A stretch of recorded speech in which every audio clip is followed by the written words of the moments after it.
Chapter 662.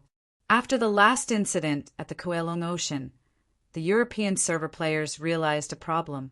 Following the original players would bring them benefits. This was not the first time this had happened. There had been similar situations several times before. Thinking about the rapid development of the original server, the European server players had an idea. Now, many European server players lurked in the original server forum every day, observing their movements and looking for profitable opportunities. This time, the war between the original players and the land of Sunluo was a huge event. The European server players lurking in the forum immediately spread the news. Hence, the European server players could no longer sit still. To them, this might be another opportunity to make a fortune. While the original players assembled their army to attack the land of Sunluo, the European server players were also ready and began to gather manpower. As neighbors, they did not want to miss such an opportunity. Of course, they wanted a share of it. While the original army set off for the land of Sunluo, the European servers' army also set off at the same time. Galloping all the way, the European servers' army crossed the Arctic abyss and arrived at the battlefield. Roar! Along with a deafening dragon roar, the abyss dragon hacker flapped his wings and flew toward the battlefield. The one sitting on his back was Lionheart.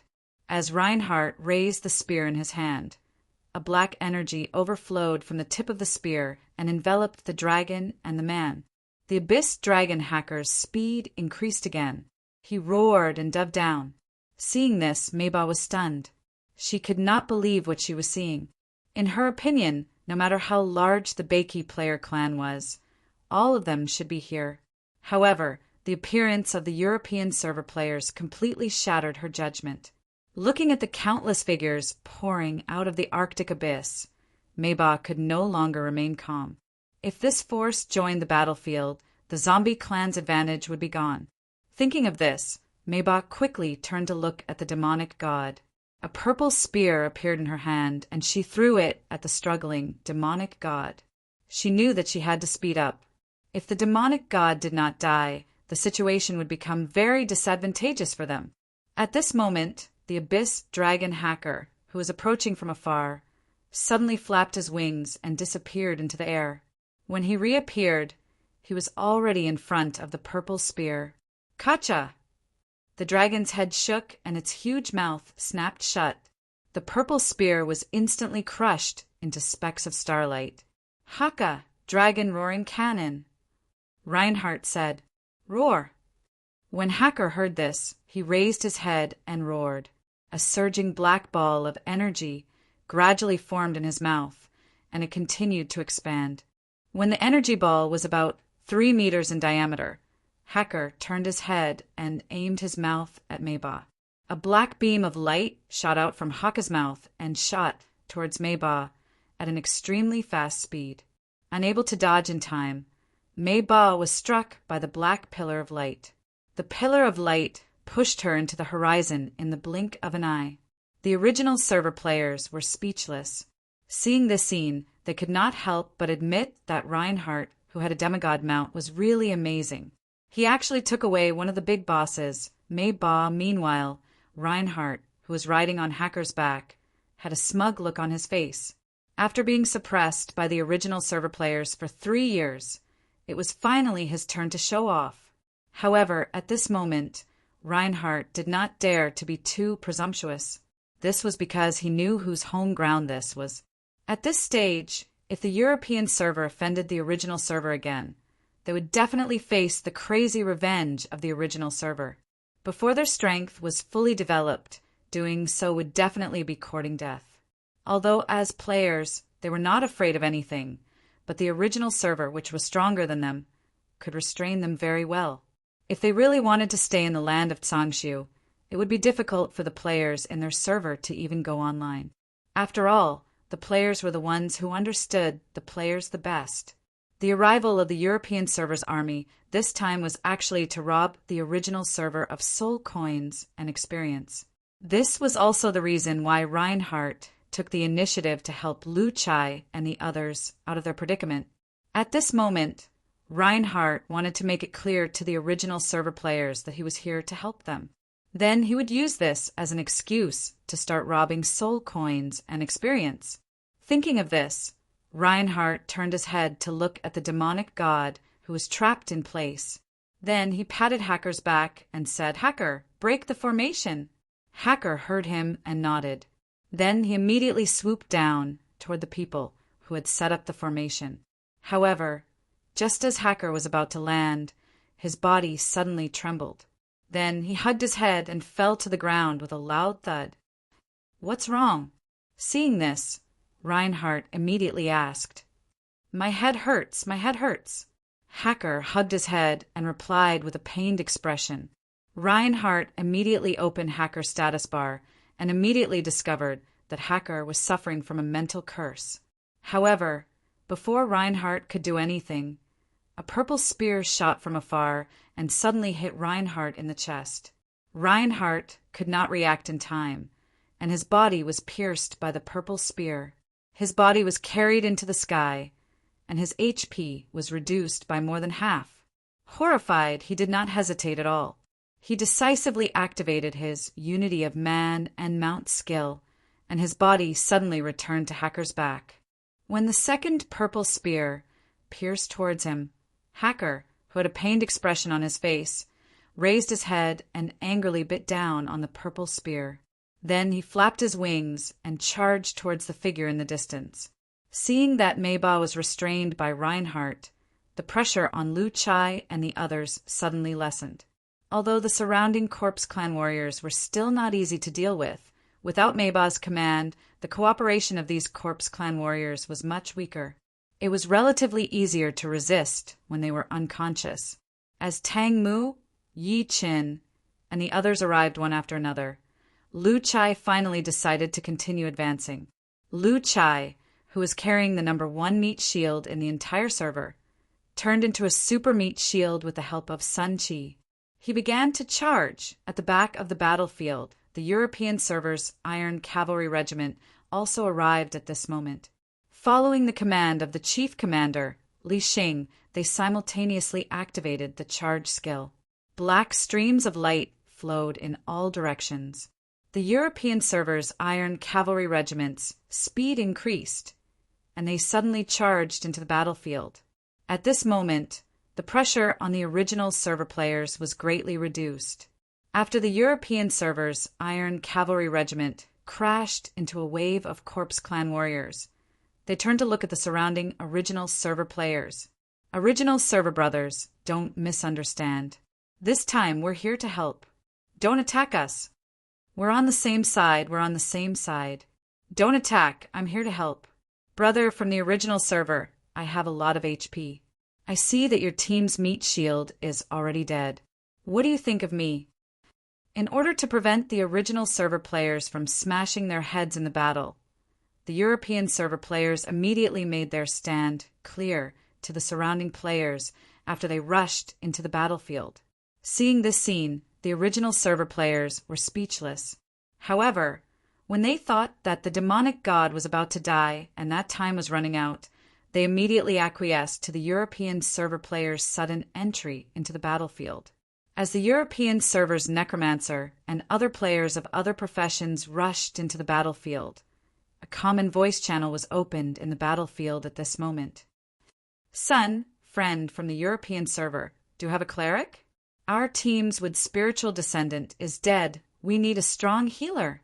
Level 140 European server cleric, please find a strong damage output team, the kind that can efficiently clear monsters and level up. The team is lacking a meat shield. Get a knight brother of level 150 and above who has passed the Ghost Commander trial to help take the damage. Coordinates 231. 256, we're lacking damage output. Get close and long-range attackers. In the face of the powerful Corpse Tribe army, the original server players finally agreed to cooperate with the European server players and were willing to let them have a share of the loot. Therefore, various shouts were heard in the live voice channel. Many of the original server players who had already been separated from their teams began to form temporary teams. At this moment, the European server players were also quite excited. They hurriedly took the opportunity to mix into the original server's team. After all, in a team, the income of experience and soul coins was evenly distributed to every player. If they could mix into a team or small team that could kill monsters efficiently, the efficiency of leveling up and earning soul coins would definitely be greatly increased. Therefore, they quickly opened the team list and began to apply for various kinds of teams. Therefore, the common voice channel was filled with the cursing voices of the original server players. Trash, you're only level 30 and you want to apply for a team? Get lost, there's no more spots. Get a long-range attacker above level 120. I want a cleric, not a berserker. Please read carefully before you apply. Requirement, level 150 and above. Do you understand? Level 150, not level 50. Newbie, get lost. What our team lacks is a super tank. What are you clerics doing? Hurry up and go to other teams, don't apply. I want 2 necromancers in the team. Requirement, level 150 and above. Expert players who have passed the Ghost Commander trial. Hurry up and join the team. Kill at least 1 corpse tribe warrior every minute. Under the oppression of the corpse tribe army, the players of the 2 servers who had always been enemies started to cooperate. As new teams were pieced together, the combat power of the players began to soar. Finally, they were able to resist the oppression of the corpse tribe army and began to advance forward bit by bit. In terms of level, the original server players were generally higher than the European server players. Therefore, the players who had mixed into the original server's team experienced what it meant to kill monsters efficiently. Seeing the increase in experience and soul coins, they felt a sense of comfort in their hearts. Therefore, they put in more effort to output damage or heal, afraid that they would be kicked out of the team and lose an opportunity to level up efficiently. As time passed, the combat power of the player camp continued to increase with the emergence of more and more new teams. The mix and match of various professions produced very good results. For example, the necromancers of the European server had many debuff spells and curse spells that could effectively weaken the enemy's defense and movement speed. This allowed the original server players to kill more efficiently. With the combination of various professions, the combat power soared. This was something that the original server players did not expect. The disdain in their hearts gradually faded. They began to lead the European server players toward the area where the demonic god was. The operation to save the demonic god had reached a climax with the sincere cooperation between the 2 parties. Seeing that the original server players did not attack the European server players, Li Xing, who was the chief commander of the European server, heaved a sigh of relief. When he was preparing to lead the European server players to the Sinluo domain for a share of the loot, what he was most afraid of was being attacked by the original server players. Moreover, the European server would not be able to withstand the revenge of the original server players. This kind of cooperation was exactly what he wanted to see. At this moment, he also gave up his right to command and led the members of his guild into the battlefield. In the chaotic battle, the balance of victory began to tilt towards the players. Chapter 663. The arrival of the European server's players was a great help to the original server's players. With the tables turned, the players unleashed unimaginable combat power, and the army of players began to advance. For experience points, for soul coins, and for the demonic god. This situation was beyond Meiba's expectations, but it was difficult for her to change the situation. Facing the Abyss Dragon hackers close combat, she was having a hard time. She, who had just reached the demigod level, could only dodge the furious Abyss Dragon hacker's claws. She did not dare to fight him head-on. She shuttled back and forth in the air, unable to escape. Shadow charge. At this moment, Reinhardt, who was sitting on Hacker's back, suddenly activated his ability. A dragon shadow appeared on the surface of Hacker's body. The dragon shadow left his body and crashed into Meiba, who had just dodged Hacker's claws. Boom! Meiba was instantly hit. She could not help but cough up blood. Her body stopped in the air and could not stop shaking. Seeing this, Reinhardt clenched his fist in excitement. As a dark knight, the stronger his mount was, the greater the amplification of his abilities. This shadow charge required the mount as the source of power. Hacker had the combat power of a demigod level, so this attack had an unimaginable power. Meiba, who was also a demigod, was injured. Hacker, seize the opportunity and bring her down. You're so noisy, you bastard. Hacker roared impatiently and pounced on Meiba. However, just as the attack was about to hit Meiba, she suddenly turned into a phantom and barely dodged the attack. Stupid dragon, I told you to seize the opportunity, but you still missed. Reinhardt could not help but scold. Idiot, you're riding on me, and still spouting nonsense. I should have swallowed you back then. Shut up, I'm your master. If you don't listen to me, I'll punish you with 10 sets of push-ups, 10,000 repetitions per set. Hacker was speechless. Hacker could only curse in his heart, but he did not dare to say it out loud. He could only follow Reinhardt's order and continue to chase after Meiba. After being injured, Meiba's speed became slower and slower. The pressure on the Abyss Dragon Hacker increased greatly. However, she still didn't give up. After dodging another bite, she steadied her body and let out a shrill scream. Suddenly, purple mist appeared on the surface of her body and frantically spread outwards. At this moment, the Abyss Dragon Hacker held his head again and let out a painful roar. My head hurts, my head hurts. Upon seeing this, Reinhardt immediately reached out and patted Haka's back, activating pain sharing.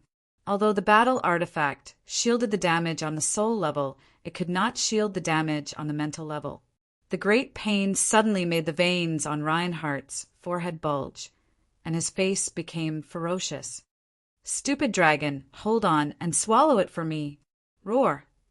Haka endured the pain, turned his head, and pounced at the shrieking Meiba again.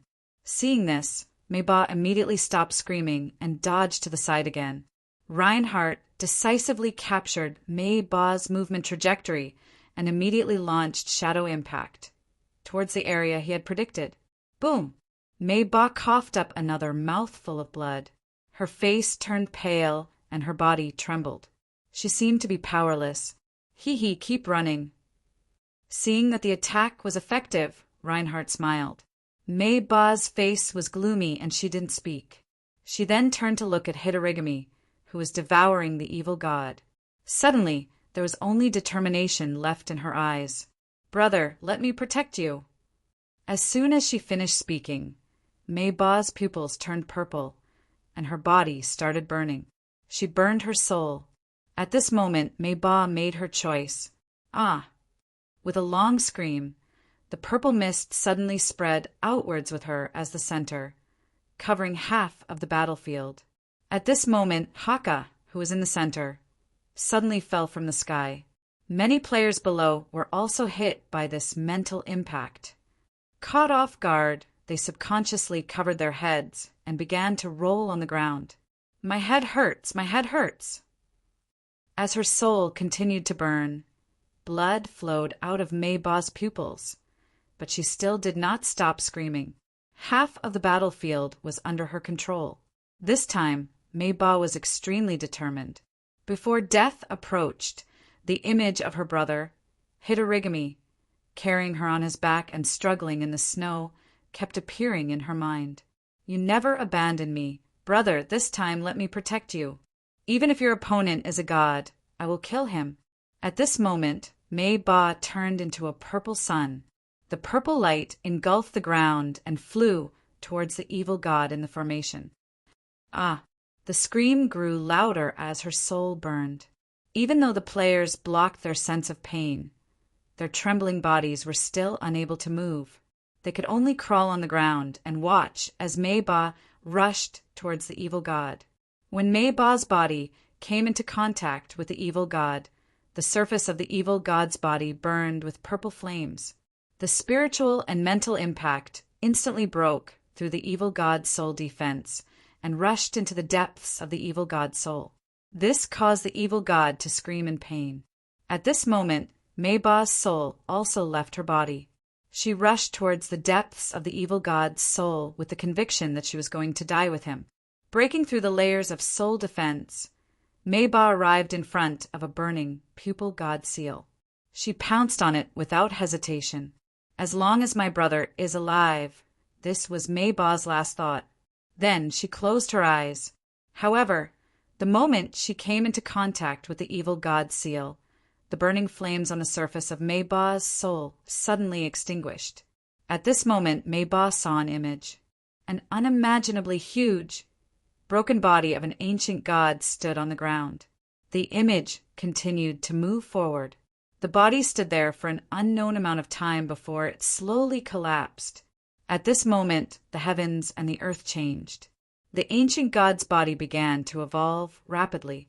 Mountains, rivers, flowers, and trees, countless new lives were born on his body. They multiplied continuously and gave birth to many different races. Later on, there were even creatures that ascended to godhood on his body and entered the ranks of the underworld gods. As the body continued to evolve, it finally turned into the first great realm of the underworld, the great realm of hell. The ancient gods who had learned the spells from his body called the spells Naraka realm, and passed down a taboo to their descendants. It was a legend about a divine seal with a burning pupil. These ancient gods knew that the god that evolved the great realm of hell would return sooner or later.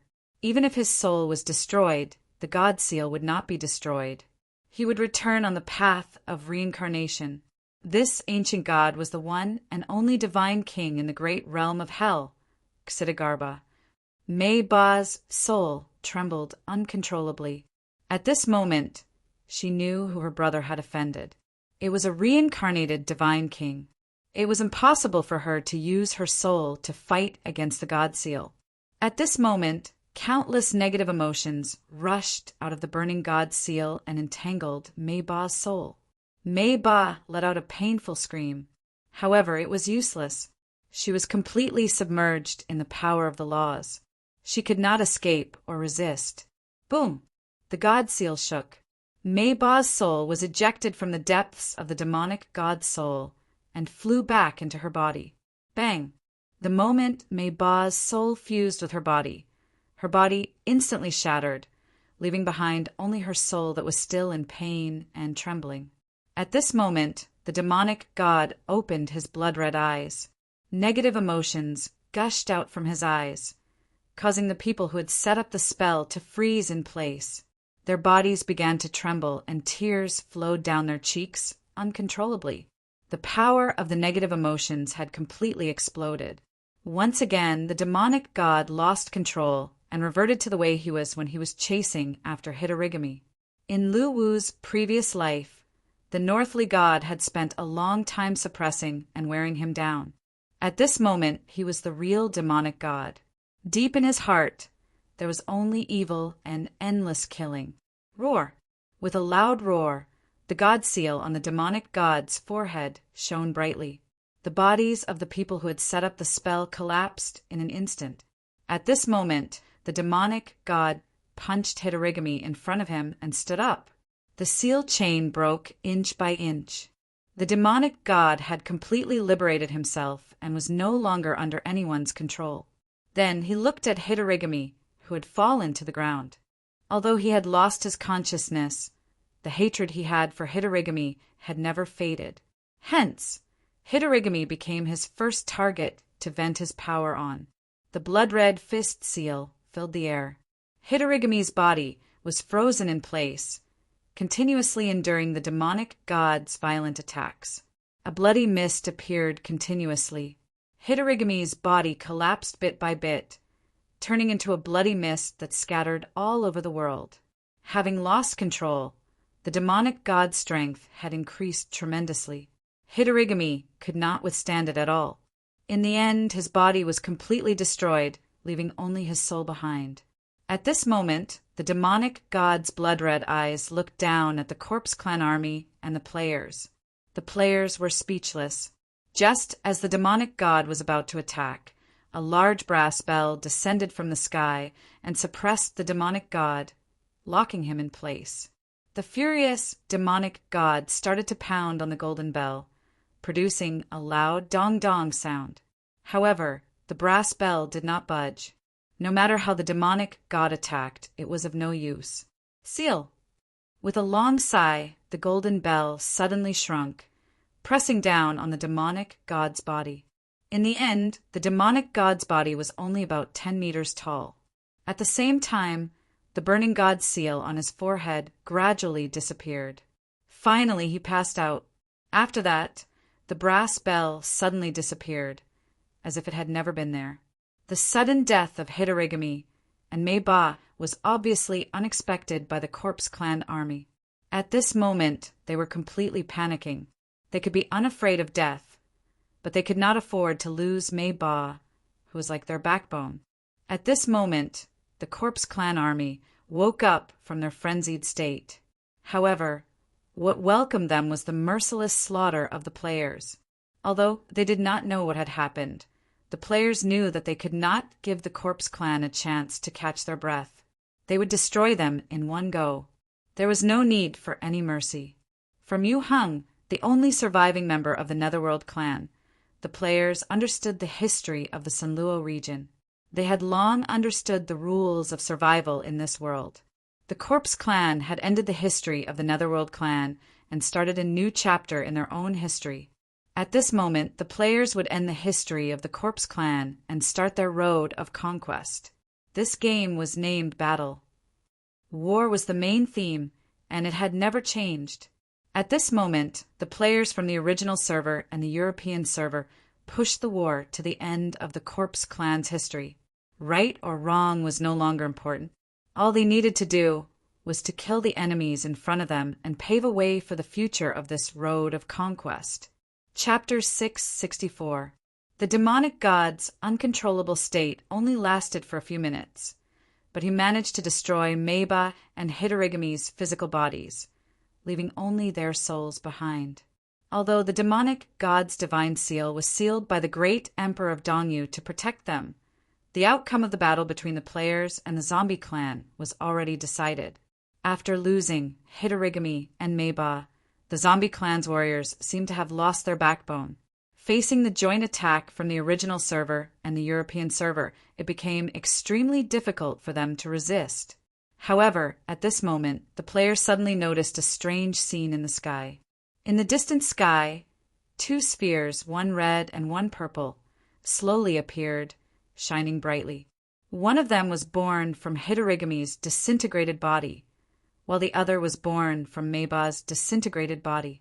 The two spheres slowly approached each other and began to revolve around each other. Although the players knew that souls existed after death in this game world, it was their first time witnessing a soul materializing. At this moment, the sky above the battlefield suddenly shook, and a spatial rift was torn open. Ha ha ha! I've finally found you, the descendants of the zombie god! Accompanied by a roar, an arm covered in white fur extended from within and slowly grabbed the two spheres, one red and one purple. Seeing this, the players were stunned. They could not understand how the giant arm appeared. However, all the zombie kings on the battlefield flew into the sky in a frenzy, trying to protect the two soul spheres. To the zombie clan, the destruction of their physical bodies was never the end. Mei-Ba had researched many zombie techniques for the zombie clan, and they could use these zombie techniques to help Mei-Ba and Hitorigami assemble new physical bodies. However, if the main body's soul was gone, then it would be gone for good. At this moment, the giant arm in the sky suddenly shook, and the approaching zombie king's bodies suddenly collapsed in the air. I didn't expect the zombie clan to have so many descendants again. Very well. I'll let you become nutrients for my children. As the voice fell, the thick arm suddenly grabbed the two soul and physical jewels, then retracted back into the spatial crack. Immediately, the spatial rift expanded rapidly. Countless gorilla-like creatures that were 5 meters tall and had dark red stripes on their bodies leaped out of the rift. Seeing the zombie clan on the battlefield, these creatures were very excited. They roared and ran toward the battlefield, reaching out to grab the zombie clan warriors and began to eat them alive. The original server players. The European server players were dumbfounded. At this moment, the players were dumbfounded. The sudden kill, stealing, caught them off guard. After a brief silence, the players rushed towards the creatures. From the players' point of view, even if the corpse clan deserved to die, they deserved to die in their hands. Moreover, the corpses of these corpse clan warriors were of great use to them. They were all soul coins. Now these guerrillas actually dared to kill steal. This was too much. Hence, the players from the original server and the European server gave up on exterminating the zombies. Instead, they decisively targeted the creatures that had just joined the battlefield. At the center of the battlefield, when Hacker saw these ape-like creatures, a terrified expression appeared on his face. "Haka, what's wrong?" Reinhardt asked immediately. "This is a devil ape, a citizen of an ancient god in the great hell domain." At this point, Hacker retracted his wings with a fearful expression. When he thought of the hairy white arm, Hacker had already guessed who had torn open the crack in space. Other than that ancient god, who else could it be? Who is it? Is it very strong? Reinhardt asked curiously. "It's more than strong. The honorable devil ape occupies half of the second realm of the 18 realms of hell. It's a well-deserved, top-notch powerhouse in the great hell domain." At this point, Hacker's body trembled. The honorable devil ape was a creature that even the ancient underworld dragon king of the netherworld dragon tribe did not dare to provoke. To Hacker, it was one of the taboos. At this moment, his heart was filled with fear. Then why isn't he staying in the great hell domain? Why is he here to kill steal with us? Is he crazy? Reinhardt asked in confusion. "Idiot, how would I know? I think I know." Hacker was about to scold him when he suddenly had a look of realization. "Hurry up and say it! This time, we're fighting against the Corpse Clan, right?" "That's right, it's the Corpse Clan." Reinhardt nodded. "That's right, there's a description of the Corpse Clan in my inherited memories. Back then, the Corpse Clan was also a very powerful clan in the great domain of hell. They were the rulers of half of the great domain of hell before the venerable demonic ape. The one who overthrew the Corpse Clan was the venerable demonic ape and his demonic ape army. It seems that after the Corpse Clan was annihilated and its clansmen scattered in all directions and fled the Earth prison, venerable demonic ape even cursed the Corpse Clan, wanting to make the Corpse Clan unable to rise again for eternity. Therefore, I guess that the corpse race here should be the descendants of the corpse race of the former great domain of hell. The venerable devil ape is here to exterminate them. F***CK. The Corpse Clan has existed for so long. Why did this stupid venerable demonic ape have to come at this time? Reinhardt was stunned. After a moment of silence, Hacker said, "It should be related to Hanba and Meba. I can see that their strength has obviously broken through the venerable devil ape's curse. Moreover, their souls are very special. It's very likely that the venerable devil ape sensed Hanba and Meba's souls. That's why he tore space apart and came here. Didn't you notice that the venerable devil ape seems to desire Hanba and Meba's souls? That's why he's killing stealing. F***CK it, kill all these demonic apes."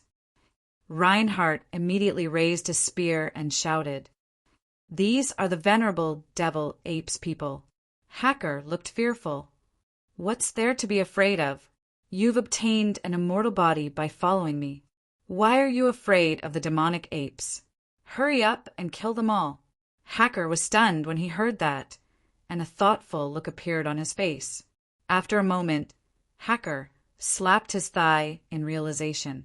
He suddenly remembered that he already had an immortal body. Why would he be afraid of anything? At this thought, Hacker's expression became ferocious. Then he flapped his wings and pounced on the demonic ape army. "Roar! What are you roaring for? Hurry up and kill them! Roar!" At this moment, Reinhardt led the nether dragon Hacker and pounced on the demonic ape army that was continuously surging toward them. Although the players were pouncing on the demonic ape army, the demonic apes didn't care about the players at all. They were excitedly devouring the corpse warriors nearby. Upon seeing this, Yin Xiaoqi, who was hovering in the air, had a solemn expression. She immediately activated the analysis function and scanned a demonic ape. Demonic ape, Ghost King Pinnacle.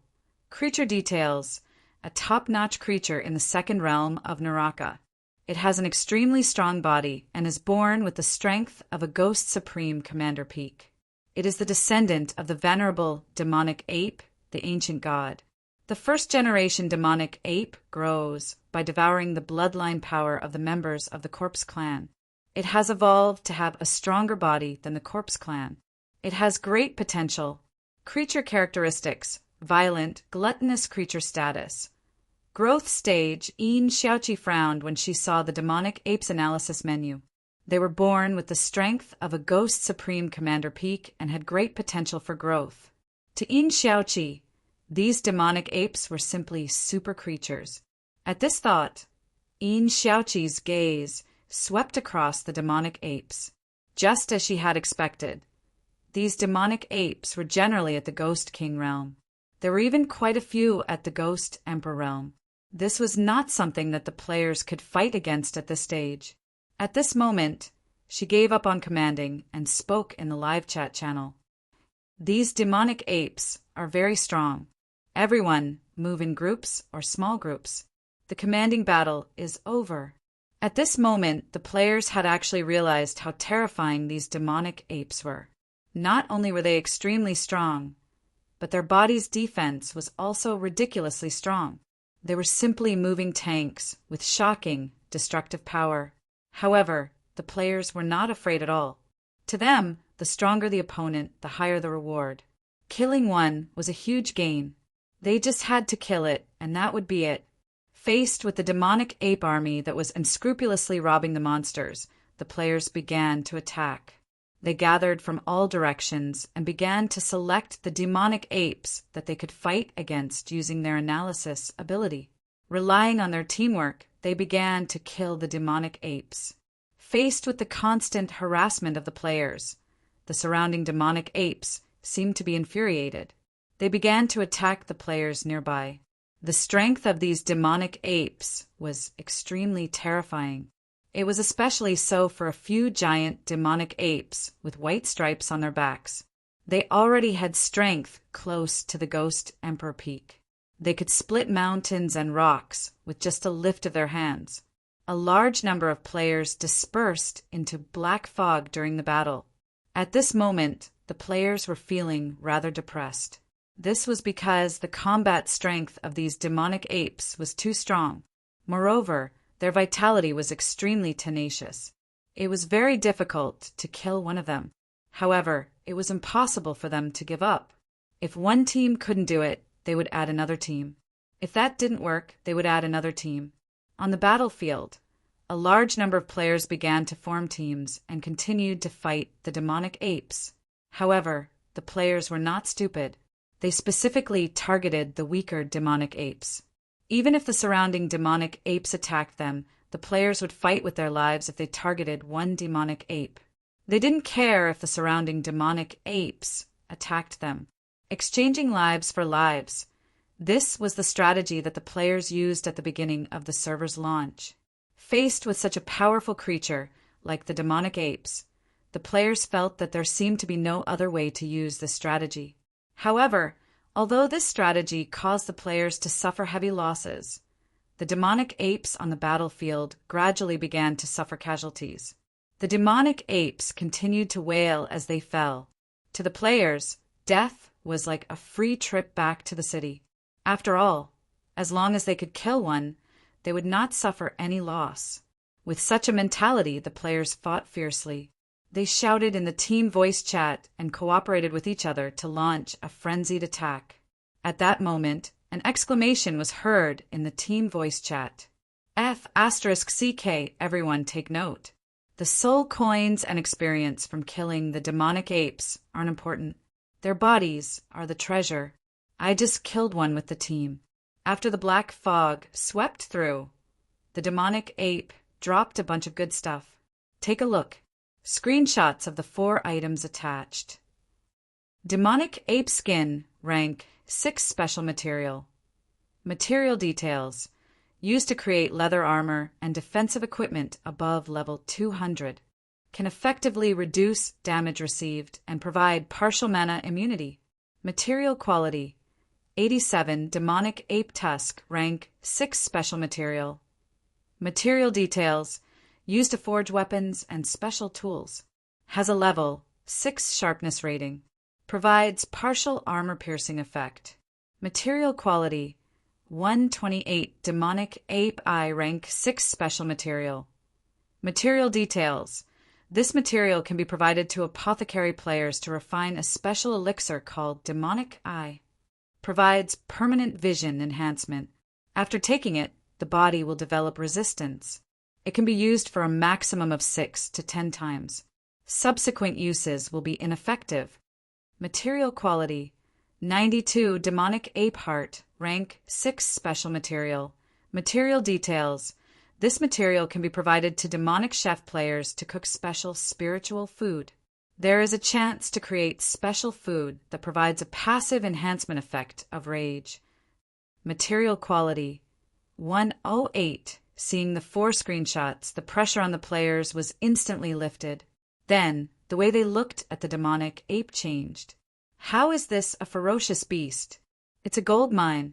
Although it was possible to buy items above level 200 in the shop at the current stage, the prices of items in the shop were extremely high.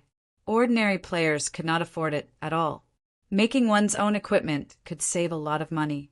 Moreover, apart from Tongua, there was also a group of blacksmiths in the Mansion of the Dead who had the ability to forge equipment above level 200. They could gather their own materials and let them forge their own weapons and equipment above level 200. That way, they only needed to pay the processing fee. Thinking of this, the player's eyes turned red. Gorilla, eat my hammer. I want your teeth. Whether I can get a new weapon depends on you. Skin, I'm going to skin it. Spring is here for us brittle assassins. The demonic eye is simply the best enhancement tool for us sorcerers to build elemental turrets. Leave the eyeballs for me.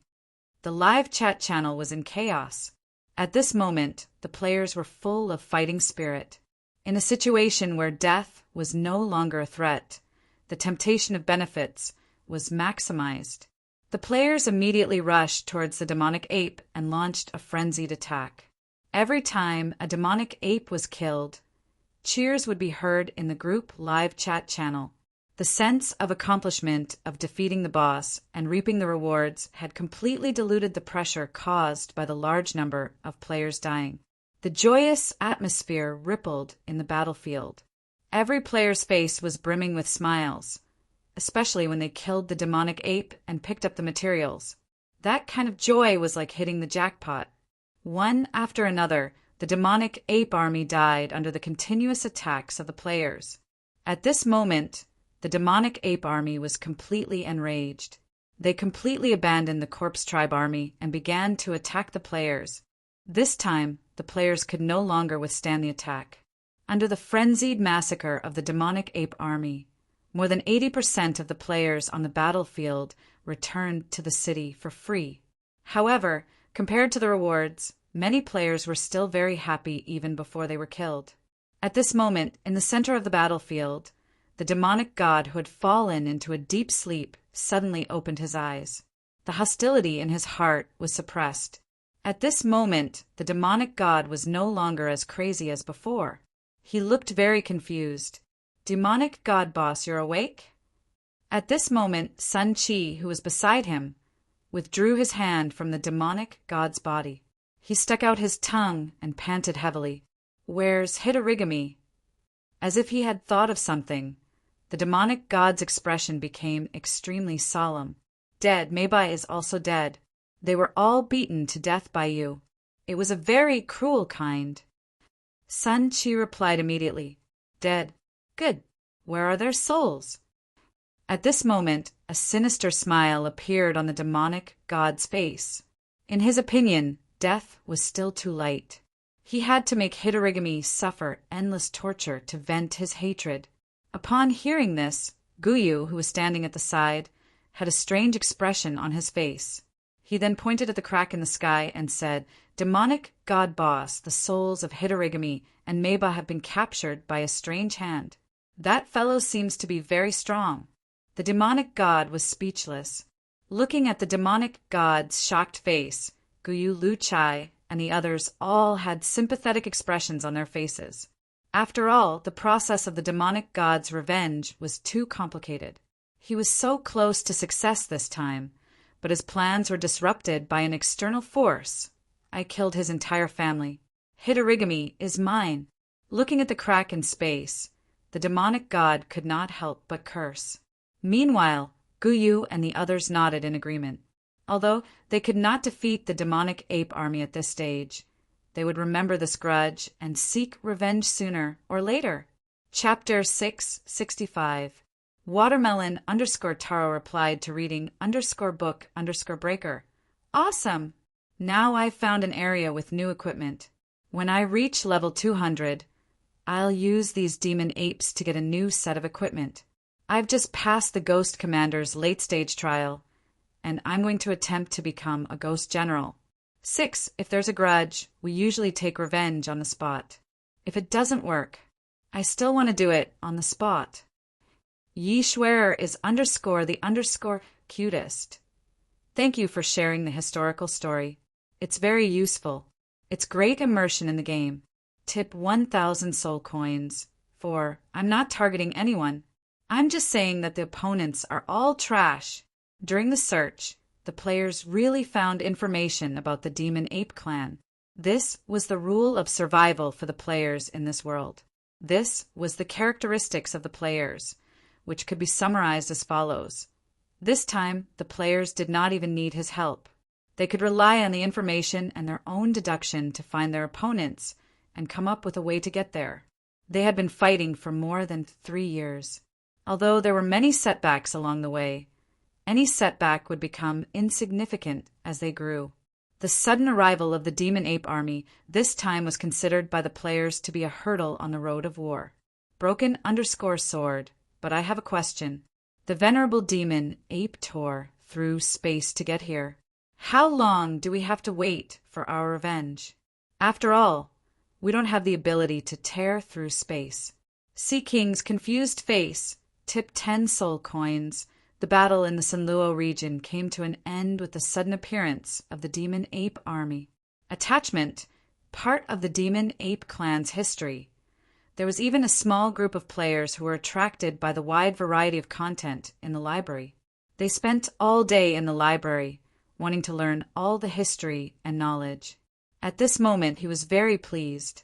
The whole story was closely linked. From this, the players understood the root of the grudge between the demonic god and Hitorigami. Water, droplet-piercing stone. The road of war is long. Let's go forward hand in hand, brothers. What welcomed them was the bloody massacre of the Demon Ape Army. They devoured all the zombie warriors as food, mercilessly harvesting the last hope of the zombies. With their existence, this song of war would be perfect, and the main melody would be more pleasant to listen to. This time, because of the Demon Ape Army, a large number of players entered the library and started reading about it. They wanted to understand the history of the Demon Ape Clan. The European server players, in particular, felt that they had gained too little from this battle. This was because, apart from a small number of players who partnered with the original server and gained a lot, most of the European server players did not gain anything other than experience and soul coins. Lu Wu took in the discussions of the players on the forum. Just like what a certain player had said, there must be a reason for the development of the plot in Battle Royale. It's just that you can't see the story behind it. The history of the Sanluo region had come to an end, and a new page had opened. They were interdependent and indispensable to each other. Romance under the starry sky. Thank you, OP, for your kindness. You will have a peaceful life. I don't know why, but after listening to your explanation, I suddenly sympathized with Hitorigami. He was wrong, but he wasn't wrong either. Everything he did was so that his beloved sister could live. Put yourself in his shoes. If you had the power but could only kill to save your sister, would you kill? These people with flesh and blood always make me feel that they are too real. It's all the King official's fault. A game is just a game. Why do you have to depict the backstory of every character? It was precisely because the players treated Battle Royale as a second world that they had developed and dabbled in various industries. This post was very good at popularizing the relevant knowledge. While it received a lot of rewards, many players expressed their sincere gratitude below the post. After the end of this battle, the history of the Corpse Clan in the Sanluo region came to an end. The few members of the Corpse Clan who were lucky enough to escape would not be able to make a name for themselves. 2. I just want to kill all of you or be killed by all of you. The only thing these members of the Corpse Clan could do was to leave this land of trouble and head for the outside world in search of a slim chance of survival. Although they had gained a lot from this battle, the players from the original server and the European server were still very dissatisfied. The wheel of history rolled mercilessly over this section of the road and rolled to a new chapter. Book Breaker. OP. Actually, I've done some research on this. What you might not know is that among the dungeon teleportation points in the Mansion of the Dead, there's a dungeon that leads to the land of Naraka. However, the location is in the first region of the land of Naraka. It's a chaotic area with no camps and no resources. If you really want to seek revenge on the venerable demonic ape, form a team and fight all the way to the end. Then you'll almost reach the second region, which is the venerable demonic ape's territory. Tongguaki. JPG? In fact, part of the knowledge in Bei Li's mind and the information of the underworld obtained by the artifact had been compiled into books and recorded in the main city libraries of the major servers.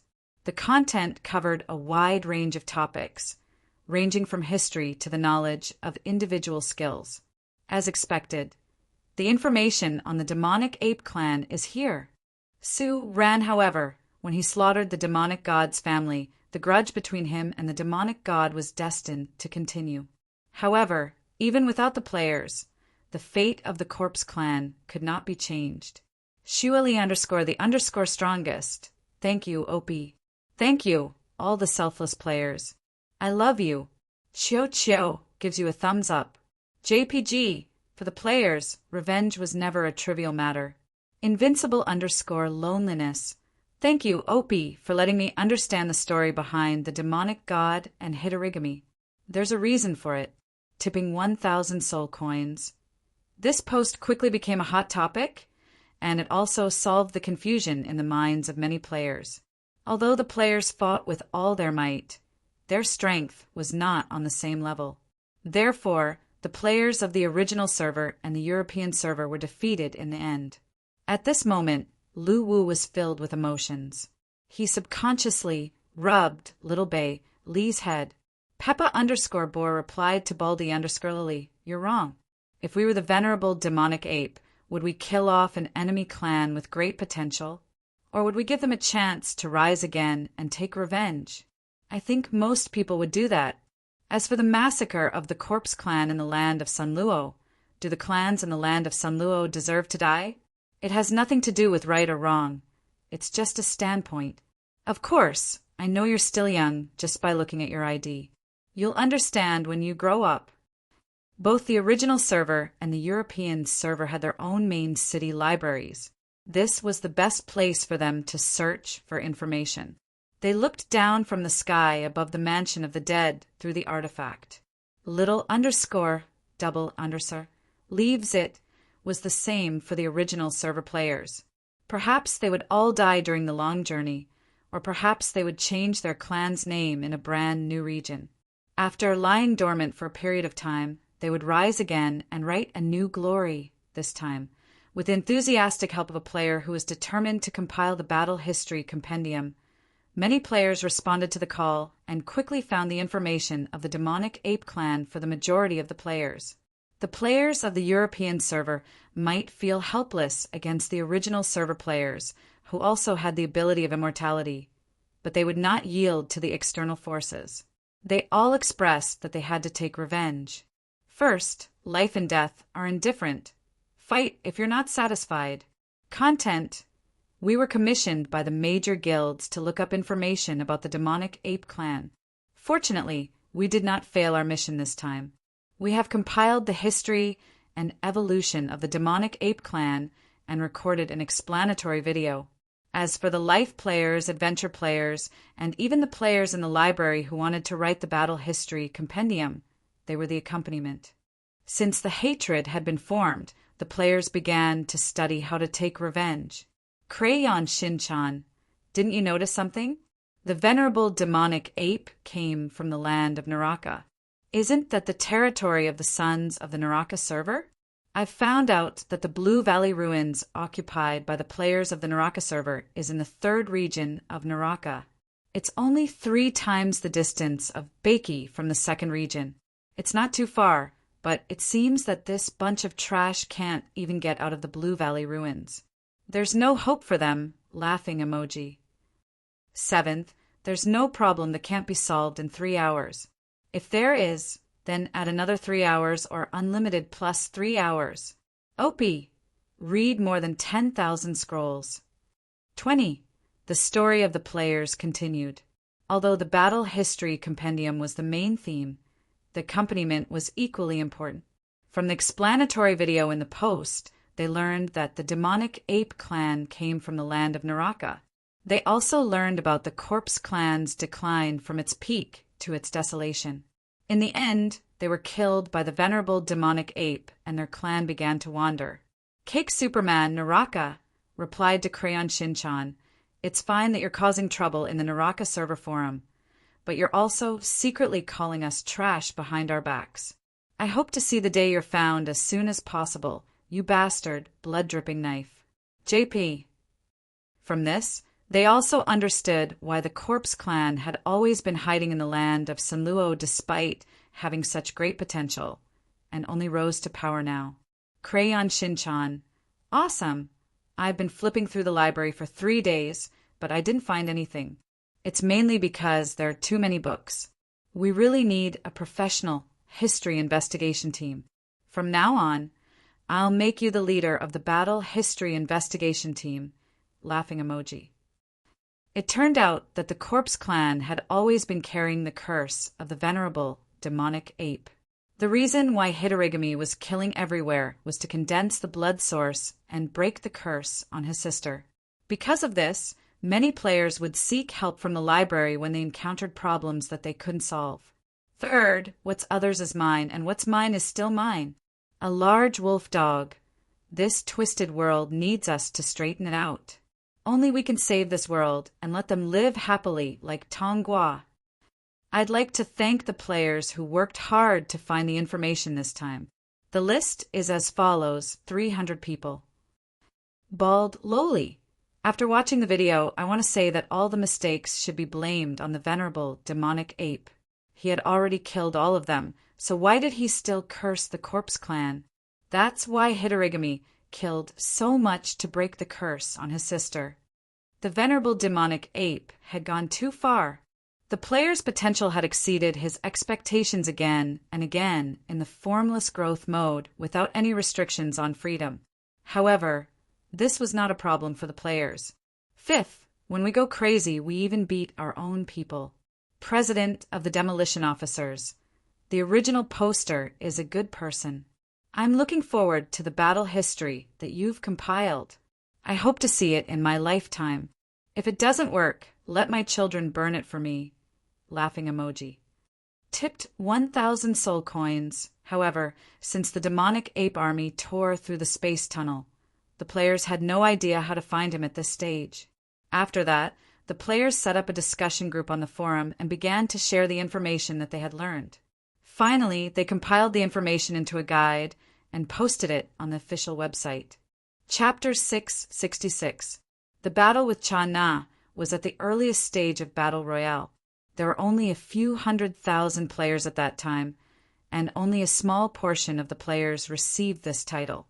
Since the instance dungeon was common across all servers, the European server could also join the Naraka Realm instance dungeon. The number of players who died in the instance dungeon every day was enough to encircle the entire mansion of the dead several times. It was round and looked harmless to humans and animals. The way it moved was to roll around, and when it sped up, it would bounce on the ground like an oversized rubber ball. The players were obviously used to the stinginess of the lousy officials. Although they scolded them, they could only describe it as delicious when they found their favorite teammates. There were not many resources in the first region of the Naraka realm, and the harsh environment was unbearable for the players at their current level.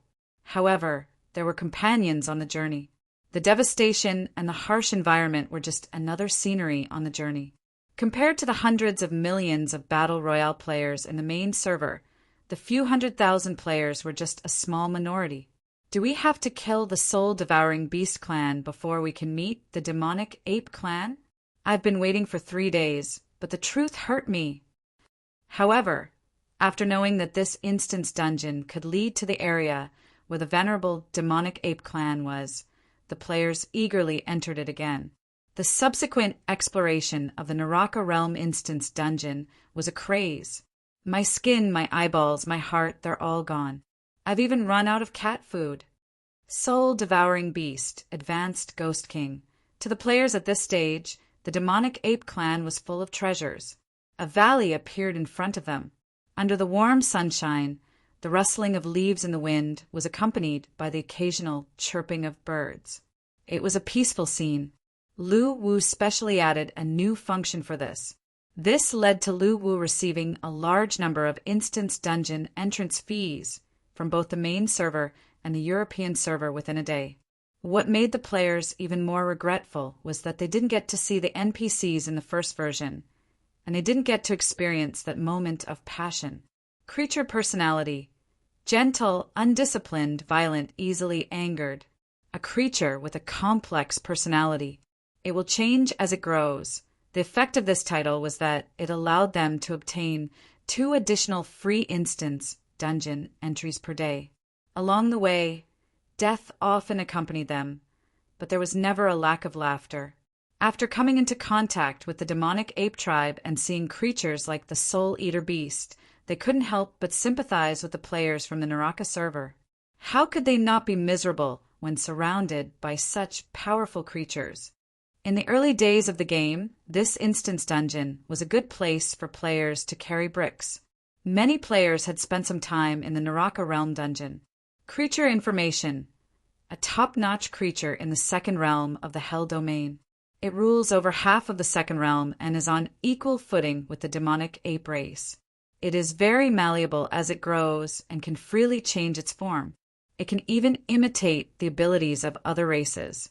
This party function was also available to the entire server. It allowed players from the various servers to form parties with each other. It also allowed independent players to quickly find teammates to run dungeons with. Caught off guard, many players were dealt a blow. However, Lu will also impose some restrictions on cross-server parties. Each time a cross-server party was formed, they would have to pay a cross-server fee of 10 soul coins. He had heard from the players in the Naraka server that their living environment was extremely difficult and terrifying. It wasn't a place for humans to live. However, the players were suddenly filled with fighting spirit when they thought about the long road ahead of them. However, as time passed and the lack of resources in the Naraka Realm dungeon, the players realized that they couldn't get any benefits and gradually gave up on this place. They switched to other ways of carrying bricks. For example, the players from the European server could choose players from the original server or other servers to form a party. The original server could also recruit players from other servers to run dungeons with them. Can cuteness be used as food? Can cuteness produce materials? Can cuteness be used as soul coins? Knocking on the blackboard. At this time, the veteran players' sense of superiority rose. This group of players immediately started a live broadcast on the forum. Under the curious gazes of many players, they crossed the realm barrier and arrived at the second realm of the Naraka realm. The players on the forum paid close attention to their 3-day journey. After learning about the location of the demonic ape race and how to reach that area, the players from the original server and the European servers started to move. Many veteran players looked at the old posts and watched the video of them staying up all night to relive the passion of that time. They also flipped open the battle history book and flipped to the first page where they took a group photo at the seaside after the battle had ended. This time, the players from the original server and the European server started to work together and explore forward. They crossed the fog in hell and walked towards the end of this world. I was caught off guard. I was a little confused when I first saw the comments. Now that I think about it, the demonic ape race is on the other side of this realm. Little balls wailing. JPG. Dungeon team function soon. This doubt was answered because they finally saw the creatures in this big realm. However, as the players continued to move forward, the scenery around them gradually changed. When they saw that this inconspicuous creature was actually a ghost king in the later stages, the players in the exploration team and the players watching the live broadcast were shocked. The players who initiated the team could use the screening function to find their favorite teammates and apply to them to form a team of 10 people or a team of more than 100 people. Then, they would enter the dungeon together. In the end, they encountered a blue-skinned creature that they had never seen before in the forest. However, what made the players curious was why they did not see any creatures in this big realm. Did they not say that this big realm was the territory of the venerable demonic ape race? This was because they all had a title given by the officials, till death come. However, the results of the exploration were also significant. The cross-server team mode was well received as soon as it was released. I think it's pretty good. This soul-devouring beast is so cute. I want to catch one and keep it in the mansion of the dead. Little balls, hands, it's hid. JPG, crayon_Shinchan. I discovered something very scary. I don't know if you guys have noticed, but when I looked at the information on the demonic ape race's interface, they ruled half of the second realm of hell. The soul-devouring beast also ruled half of the second realm and fought against the demonic ape race as equals. Now, the first thing we see is the soul-devouring beast. This means that the demonic ape race is not at the entrance, but at the other side of this big realm. This allowed the players to see a way to upgrade their equipment and make a fortune. In addition to the desire for revenge, the players began to enter the Naraka Realm instance dungeon again under the guidance of the Bookbreaker player to explore this once familiar world. They were on an expedition, but the players in Naraka were still seeking survival at this stage. It was a completely different concept. There were many exploration strategies. However, as they continued to move forward, the surrounding scenery returned to its original appearance at the entrance. However, the area that they passed through was in ruins, as if an earth-shattering battle had taken place there. They thought that they would reach the demonic ape race's territory after exiting the instance dungeon, but they did not expect the demonic ape race to be at the other side of the second realm. Obviously, the players did not expect this at all. Yi Shui, I was able to obtain the fire dragon pet in this instance dungeon by chance. The curious players of the exploration party immediately activated their analysis ability. Unlike the harsh environment in the first precinct, the players no longer saw lava flowing all over the ground, or sandstorms filling the sky, or lightning flashes and thunder amidst the dark clouds. When the players saw this bullet screen, they fell into a momentary silence. After some thought, the comment section was filled with wails. This was because such an honor only belonged to the hundreds of thousands of people. Perhaps there would be many more glorious moments in the future, but that moment would only exist in history and would never be repeated again. After that, the game ushered in the craze of clearing instance dungeons.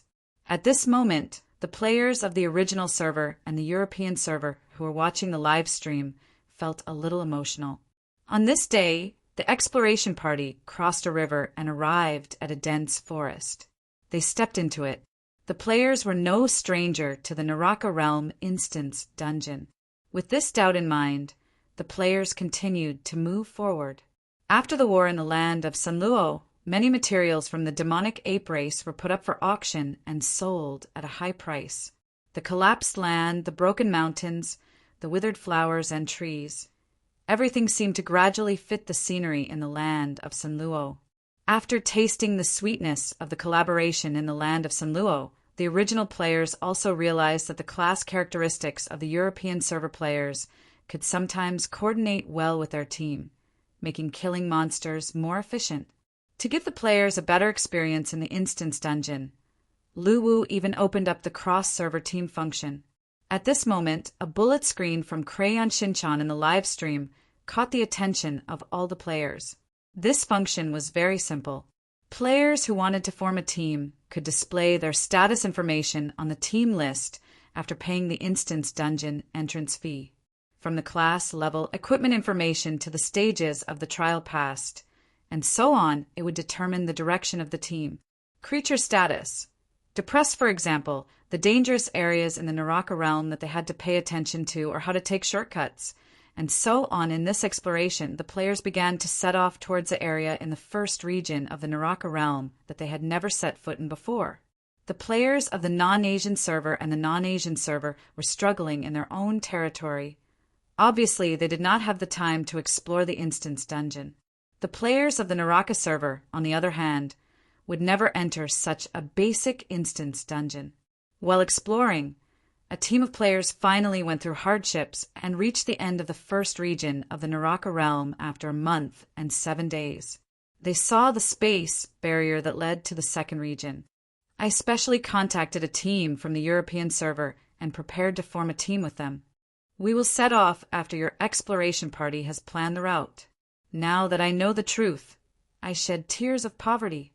Of course, this craze was only set off in the original server and the European server.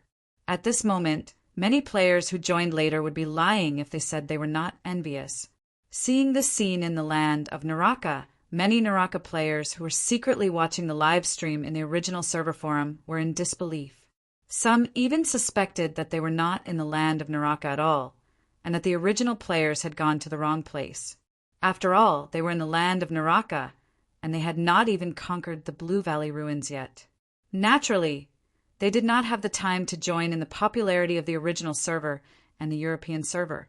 Chapter 667. After the expedition team obtained the specific route to the second precinct, they continued to advance for a while and finally ended their journey. After that, for convenience's sake, they chose the simplest and crudest way to return to the mansion of the dead. That would be suicide. After the group members turned off their sense of pain, they went bungee jumping at the edge of a cliff. It only took them 3 hours to return to the initial resurrection point, which was the mansion of the dead. After their resurrection, the members of the expedition team first started a discussion group on the official forum and began to plan the specific route. They then shared their map on the forum and created a guide to explain the things that needed to be paid attention to on the way. At this moment, the players from both the original server and the European server understood how to quickly reach the second precinct from the first precinct of the Naraka realm. However, the players from the original server did not care about this problem at all. What they were more concerned about was that the demonic ape clan was not at the entrance of the second precinct of the Naraka realm at all. Instead, it was at the other end of this large region. This undoubtedly gave the players from the original server a headache. It would take a lot of time to reach the second precinct, but this was just the beginning. The subsequent part of the journey would require them to cross the territory of the soul-devouring beasts. This made the players very hesitant about whether they should start this expedition. This was because it was very likely that they would spend a lot of energy and gain nothing. This was because the journey would definitely be very dangerous. However, many players quickly expressed their opinions. Among them, the most attractive point of view for the players was that if they killed the soul-devouring beasts, they could also drop very precious items or materials. In fact, this question had been raised by players in the live streaming channel. However, the problem was that the average level of the members of the expedition team was not very high, so they could not challenge a soul-devouring beast that was above the Ghost King realm. In the end, they chose to give up. Therefore, this question could not be answered now. However, soon, the enthusiasm of the original server players rose again. The reason came from the European server. Like the original players, they were watching the live streaming of the expedition into the second precinct of the Naraka realm. Unlike the original server players, the night players of the European server were instantly fired up after seeing the analysis panel of the soul-devouring beast, a mount that could change its form, and its strength was above the Ghost King realm. To them, this was simply the mount of their dreams. However, at this stage, there were only two ways for the European server's knights to capture a mount. One was to nurture feelings, and when the favorability level reached a certain level, the contract could be signed. The other, the simplest and crudest method, was to put the creature you wanted to sign a contract into a near-death state and force it to sign a contract when it was at its weakest. The first method undoubtedly consumed a lot of energy, and there was no guarantee that it would succeed. Therefore, at the current stage, the European server's players generally chose the second method, which was to put them on the brink of death and force them into a contract. This was also how Reinhardt and Hacker had formed contract. Hence, the Krypton Gold Knight players of the various guilds in the European server started to form groups on the forum excitedly, preparing to head to the second precinct of the Naraka realm to capture the soul-devouring beast. However, the European server players soon discovered a problem. With their strength, it would be extremely difficult to form a small team to capture a soul-devouring beast. In terms of individual strength, the majority of the European server players were in the Ghost Commander realm. There were very few Ghost Generals, and there were only a few Ghost Kings, such as Reinhardt. It could be said that the number of people who could contend with the soul-devouring beast could be counted on one hand. Faced with this problem, the Krypton Gold Knight players in the European server turned their attention to the original server. This was because they knew that there were many high-end players in the original server who could defeat the Ghost King realm.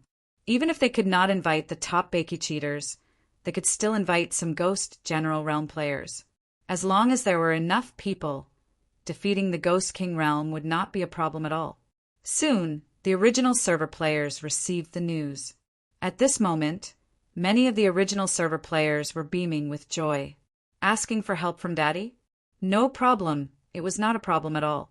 Many of the players who had worked hard to level up and save money to buy a good set of equipment finally reaped the rewards.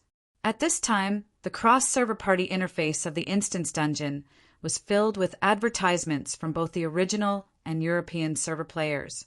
The Scarlet Squad is recruiting 8 players who have passed the Ghost Commander trial to head to the second precinct of the Naraka realm. 1,000 soul coins per person. If they successfully help the leader get a mount, another 1,000 soul coins will be given. Priority will be given to wizards, preferably elementalists. A Baki level 198 player who has just passed the Ghost General beginner trial. Half of his equipment is blue and half is green. His class is Rune Master. He has sold himself to the boss of the European server. A trip to the Naraka realm will only cost 2,000 soul coins. If the team is short of people, you can take them directly. A Baki level 205 player who has passed the Ghost General beginner trial. He has 1 epic equipment and the rest are all blue. His class is 5 Elements Warlock. He has very high combat awareness. Platinum rank in the arena. He is selling himself for 3,888 soul coins. If you want to join the team, the boss of the European server will send you a team invitation directly. His skills are absolutely superb. The second knight of the Zero Guild, Jason, is recruiting professional players from the original server.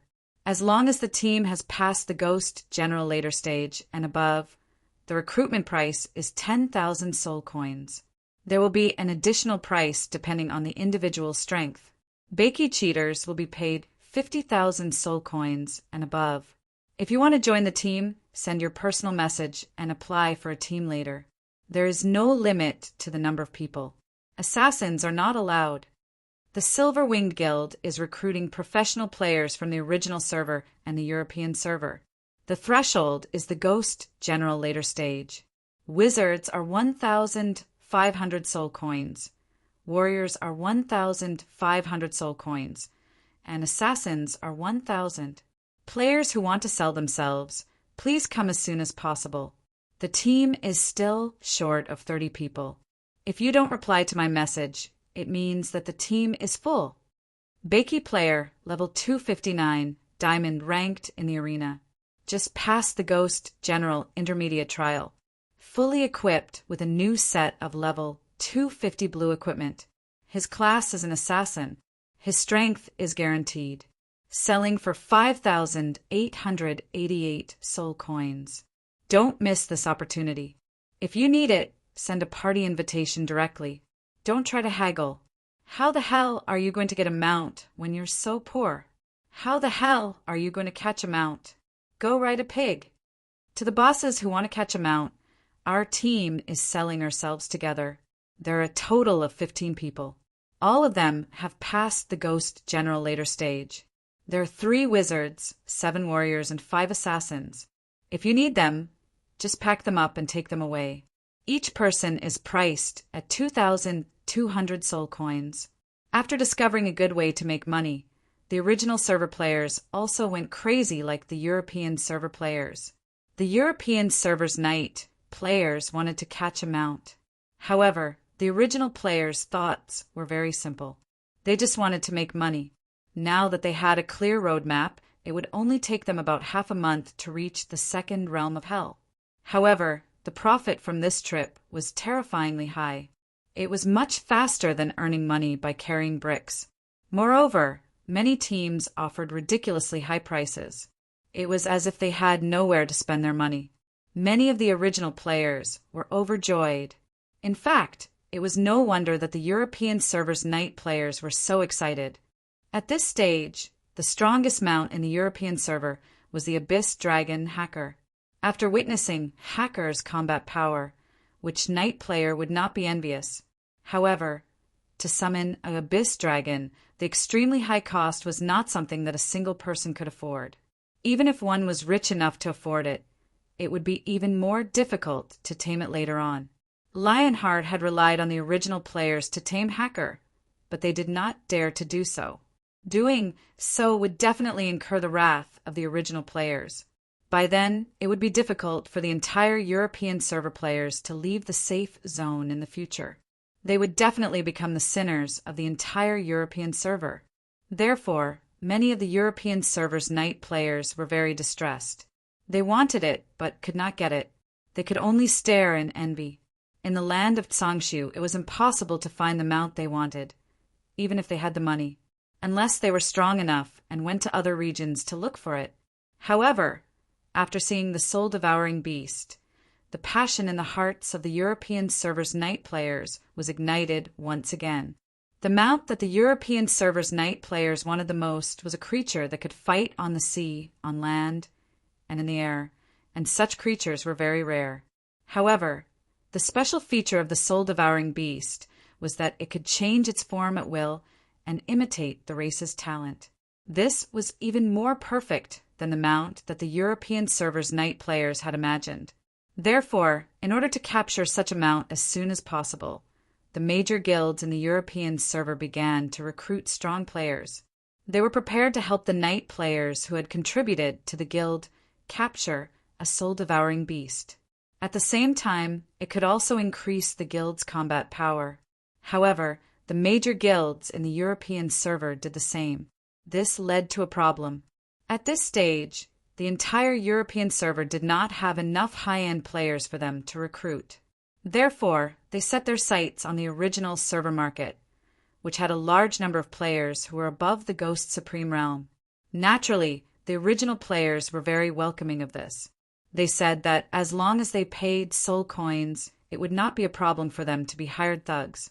This was also the reason for the large number of advertisements in the group list. At this stage, as long as the original player's strength had reached the mid-stage of the Ghost Supreme realm or above, they could easily join this kind of pay-to-win group and become a thug. Although the price of the small groups in the European server was much lower compared to the big groups, the problem was that their targets were basically soul-devouring beasts that were at the early stage or mid-stage of the Ghost King realm. The risk was also relatively lower. Moreover, after the successful capture, they would usually be given extra compensation. As for the high-end groups, although the price was extremely high and the members they recruited were only valiant, the soul-devouring beasts that they wanted to capture were generally around the Ghost Emperor realm. The risk was also multiplied. The entire group market soon began to operate in an orderly manner. The players of the two major servers each took what they wanted. As the pay-to-win groups that captured the soul-devouring beasts were put together, the price of soul coins in the European server began to fluctuate greatly. Due to the large number of players to be recruited, some players did not have enough soul coins to pay for the rewards. Under such circumstances, they could only choose to buy soul coins from the soul coin exchange to pay for the hired thugs. However, there was more than one group doing this. After all, to form a group to capture the soul-devouring beasts would cost at least tens of thousands of soul coins. This was especially true for the individual pay-to-win night players.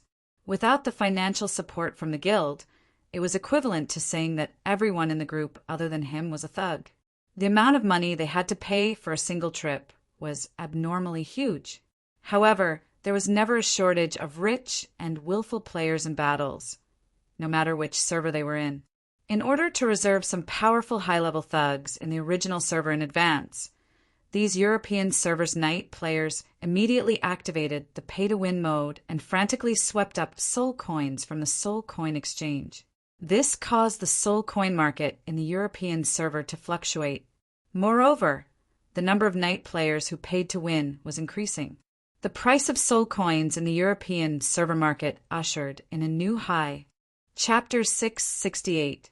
As the craze to capture the soul-eating beast spread among the knights of the European server, Lu Wu, who was behind the scenes, earned a huge amount of soul coins in commission fees. The subsequent cross-server transactions were continuous. He could also take a certain amount of commission fee for every cross-server soul coin transaction.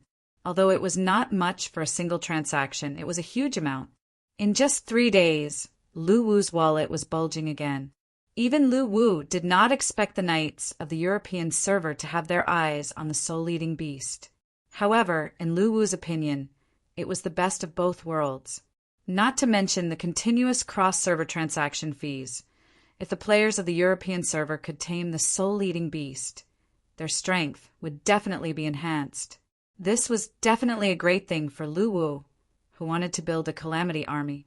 After that, he began to pay attention to the teams of players who were constantly entering the dungeon and check on their movements. At this time in the Naraka realm, accompanied by a flash of white light, a team of 100 people appeared in this area. Some of the members of the original server's cheat group were also in this team. For example, Guyu, Sun Chi, Murphy, and Little Pomelo. The initiator of this team was Jason from the Zero Guild, who was recognized as the #1 pay-to-win player in the European server. Jason had also chosen to be a knight. After seeing Reinhard obtain the Abyss Dragon, Haka, it was impossible for him not to be envious. However, it was obviously unrealistic to tame Haka like Reinhardt did at this stage. Therefore, after seeing the analysis panel of the soul-eating beast, Jason was tempted. For this reason, he posted an advertisement on the cross-server team interface and spent 3 billion on the soul coin exchange to recruit the top players of the European server and the original server with a high reward. This made many players tempted. For example, Little Pomelo and Murphy had always wanted to buy a house in the Mansion of the Dead for Chio. However, the housing prices in the Mansion of the Dead were ridiculously high at this stage. Naturally, they were tempted when they saw such a high reward. Although Jason had mentioned during the recruitment that he did not want assassins, when Little Pomelo and Murphy arrived, he chose to agree without hesitation and gave each of them a reward of 80,000 soul coins. At the end of the day, Jason wanted strong players. Although Murphy and Little Pomelo were assassins, they were still members of the Bakey cheat group. They were completely different from ordinary assassin players. Their arrival was a pleasant surprise for Jason. This time, Guyu did not come for soul coins because the amount of soul coins he had was no less than Jason's. Most importantly, he wanted to go to the Hell Path's second precinct to take a look. At the same time, he saw Jason's recruitment notice and thought that he might as well earn some money from him. Hence, he brought the dog with him and joined this team. This time, Jason had recruited so many powerful players because he wanted to catch a powerful soul-devouring beast. According to his requirements, it had to be at least an early-stage Ghost Emperor Realm soul-devouring beast. After recruiting so many strong players, Jason was now full of confidence. He was already looking forward to his glory after obtaining the soul-devouring beast. Once all the members had arrived, under the lead of Guyu, the group began to depart according to the route described in the forum guide. The journey was undoubtedly boring. Fortunately, they could still chat in the live chat channel or open the forums to listen to music and watch videos. There were many ways to pass the time. Relying on the guide map, the group did not take any detours. It took them 13 days to reach the end of the Hell Path's first precinct. Just like the exploration team, they stepped across the barrier of the precinct and arrived at the valley that they had seen in the live stream previously. Without stopping, they continued to advance along the route that the exploration team had taken before. Finally, they crossed the river and arrived at the area where the exploration team had first encountered the soul-devouring beast. At this moment, everyone in the team slowed down and prepared for battle. However, they had only taken a few steps when they suddenly stopped. Not far away, a blue-skinned soul-devouring beast was rolling around in front of them, blocking their way. Guyu, who was the leader, immediately activated his analysis ability. However, after discovering that it was an early-stage Ghost King soul-devouring beast, he immediately waved his hand behind him, indicating that it was not their target. They were ready to move forward in another direction. Everyone in the team nodded and moved to the side with small steps. Although it was not a problem for them to get rid of this soul-devouring beast, they could completely avoid unnecessary battles. After all, if the battle was too loud, it might attract the attention of other soul-devouring beasts in the forest. However, just as everyone was walking to the side, the soul-devouring beast suddenly rolled toward them, then stopped in front of them and opened its closed eyes. At this moment, everyone saw a pair of incomparably big, watery eyes that occupied 1/5 of its plump body. At this moment, the eyes were filled with curiosity. So cute! Xue Li and the team could not help but say. At this moment, the soul-devouring beast suddenly turned its gaze to Xue Li, who made the sound. Then, its body quickly twisted and changed, turning into Xue Li's appearance in the blink of an eye. With a face full of surprise, it said, "So cute!" Xue Li was speechless. F***CK, is this soul-devouring beast so awesome? Seeing the scene, Sun Qi could not help but exclaim. At this moment, the soul-devouring beast turned its gaze to Sun Qi. Its body quickly shrank and turned into Sun Qi's appearance. It pointed at Sun Qi and exclaimed, F***CK, is this soul-devouring beast so awesome? Everyone was speechless, seeing that the soul-devouring beast had turned into its appearance. Sun Qi bared his teeth and could not help but complain in his heart. At this moment, the soul-devouring beast also began to bare its teeth and approached Sun Qi little by little. "Don't come over." Seeing this, Sun Qi shouted with a vigilant expression, "Don't come over." The soul-devouring beast continued to approach and shouted at Sun Qi at the same time. At this moment, the soul-devouring beast came to Sun Qi's side and stuck its head out to sniff him. Then, a puzzled expression appeared on its face. Then, it leaned forward again as if it wanted to touch Sun Qi. Seeing this, Sun Qi immediately slapped it. Slap! Accompanied by a crisp sound, Sun Qi slapped the soul-devouring beast to the ground. At this moment, the soul-devouring beast suddenly bounced up from the ground and slapped Sun Qi's face at an extremely fast speed, causing him to fall to the ground. Everyone was speechless. At this moment, everyone was completely dumbfounded. They did not know what the soul-devouring beast's purpose was. It did not seem to be hostile. It was just very curious about Sun Qi and was imitating Sun Qi's actions. At this moment, Sun Qi, who had been slapped to the ground, stood up angrily and pounced at the soul-devouring beast with a bark. Without the slightest hesitation, the soul-devouring beast also barked and pounced at Sun Chi. Suddenly, the two white phantoms began to roll on the ground and beat each other. In the battle, the soul-devouring beast and Sun Chi's actions were exactly the same. It was as if Sun Chi was fighting with a mirror. Their actions were exactly the same. If you hit my face, I'll hit yours too. If you bite my tail, I'll bite yours too. At this moment, everyone was dumbfounded. If they did not have the ability to analyze, they would not be able to tell which one was the real Sun Chi with their naked eyes. This kind of imitating ability was too strong in their opinion. It was even more terrifying than the illusion fish clan's shape-shifting ability. Sun Chi, you can do it! At this moment, Xueli, who was trying to hold back her laughter, suddenly said, "Ha ha ha." Hearing this, everyone present could not hold it in anymore and burst out laughing. Sun Chi felt wronged when he heard this. He gritted his teeth and immediately increased his strength to hit the soul-devouring beast. After Sun Chi increased his strength, the soul-devouring beast also increased its strength, causing Sun Chi to grimace in pain. After a struggle, Sun Chi, who was panting, could not take it anymore. This was because he realized that he was no match for this impostor with his own combat power. The soul-devouring beast, who was at the Ghost King advanced stage, was obviously stronger than him in terms of physical strength. Therefore, Sun Chi immediately turned to look at Guyu and the others and bared his teeth. "Come and help me. I'm going to kill this impostor. If I keep watching, I'll be gone. Come and help me. I'm going to kill this impostor. If I keep watching, I'll be gone."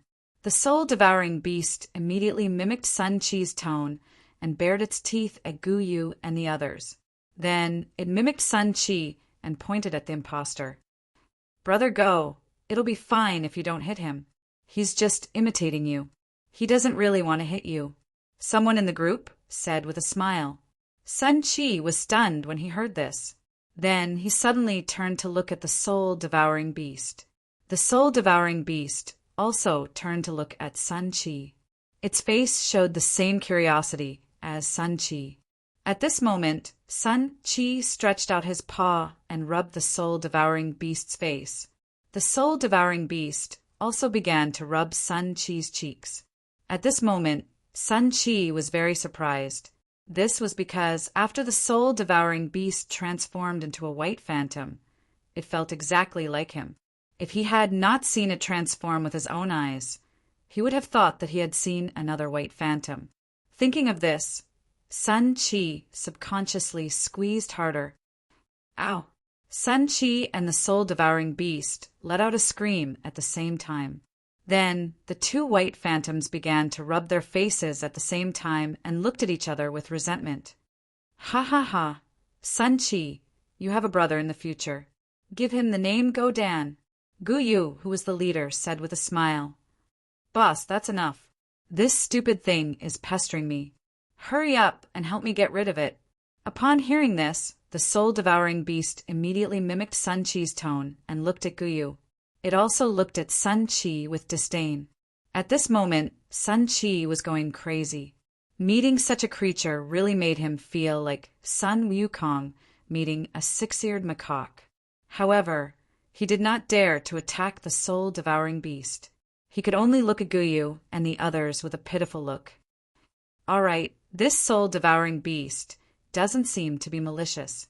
Let's go," Guyu said with a smile. "But the problem is that it's sticking to me. I can't get rid of it."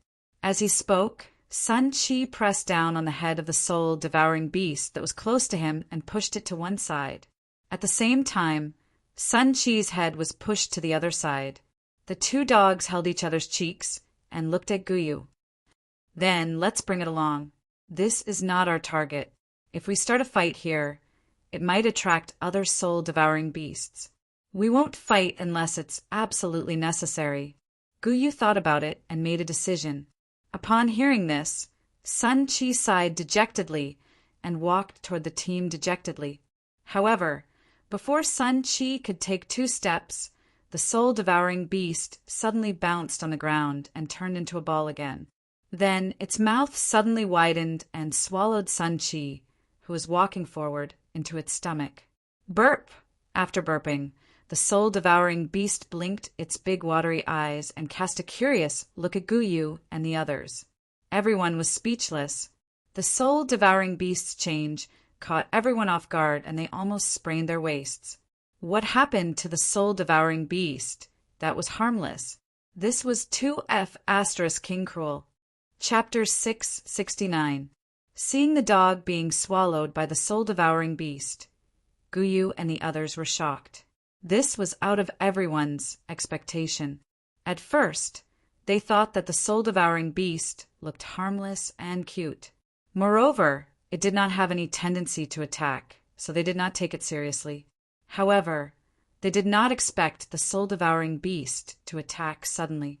"Such a big dog, it's gone," Shweli said with a shocked expression. "Yes, it's been eaten." Guyu nodded. Realizing the problem, everyone's expression became serious. They spread out and got ready for battle. However, just as they were about to attack, the soul-devouring beast's expression suddenly changed. Its body expanded and it opened its mouth. "Pooey, pooey, pooey, pooey." To everyone's surprise, the soul-devouring beast spat out the dog who was covered in mucus. At this moment, the soul-devouring beast spat out 3 mouthfuls of mucus on the dog while he was still in a daze. Then, to everyone's confusion, the soul-devouring beast suddenly shrunk into a ball and bounced away, as if it did not care about the group anymore. "What the F***CK, it's so disgusting." The dog reacted and let out a scream, then walked toward the group. Seeing this, everyone quickly retreated, afraid that they would be touched. "Dog, what's going on? Weren't you eaten?" At this moment, Guyu looked at the dog and asked with a puzzled expression, "I don't know what happened either. After I was swallowed, my health started to decrease rapidly. Then the game indicated that my soul was being devoured. Then it showed that I was exempted from devouring, and then I was spat out." As he spoke, the dog took out a bottle of mineral water from the channel and started to wash his body with his back facing the group. "It must not be to your taste. Didn't you see that it spat at you after spitting you out? It looked disgusted." Seeing that the dog was fine, Wang Damong could not help but snicker. The dog was speechless. At this moment, the dog felt very sad. Why did he always encounter such unlucky things? Looking at the direction where the soul-devouring beast disappeared, the dog could not help but grit his teeth. This was a grudge that he would remember. "Let's move forward. Once we find the target, kill it as soon as possible. Then we will explore the direction of the demonic ape clan." "Don't waste any more time," Guyu said. Gozi nodded. After washing off all the mucus on his body, he shook his body in a practiced manner, causing water to splash in all directions. Then Gozi returned to the group. After a brief interlude, the group continued to advance deeper into the forest.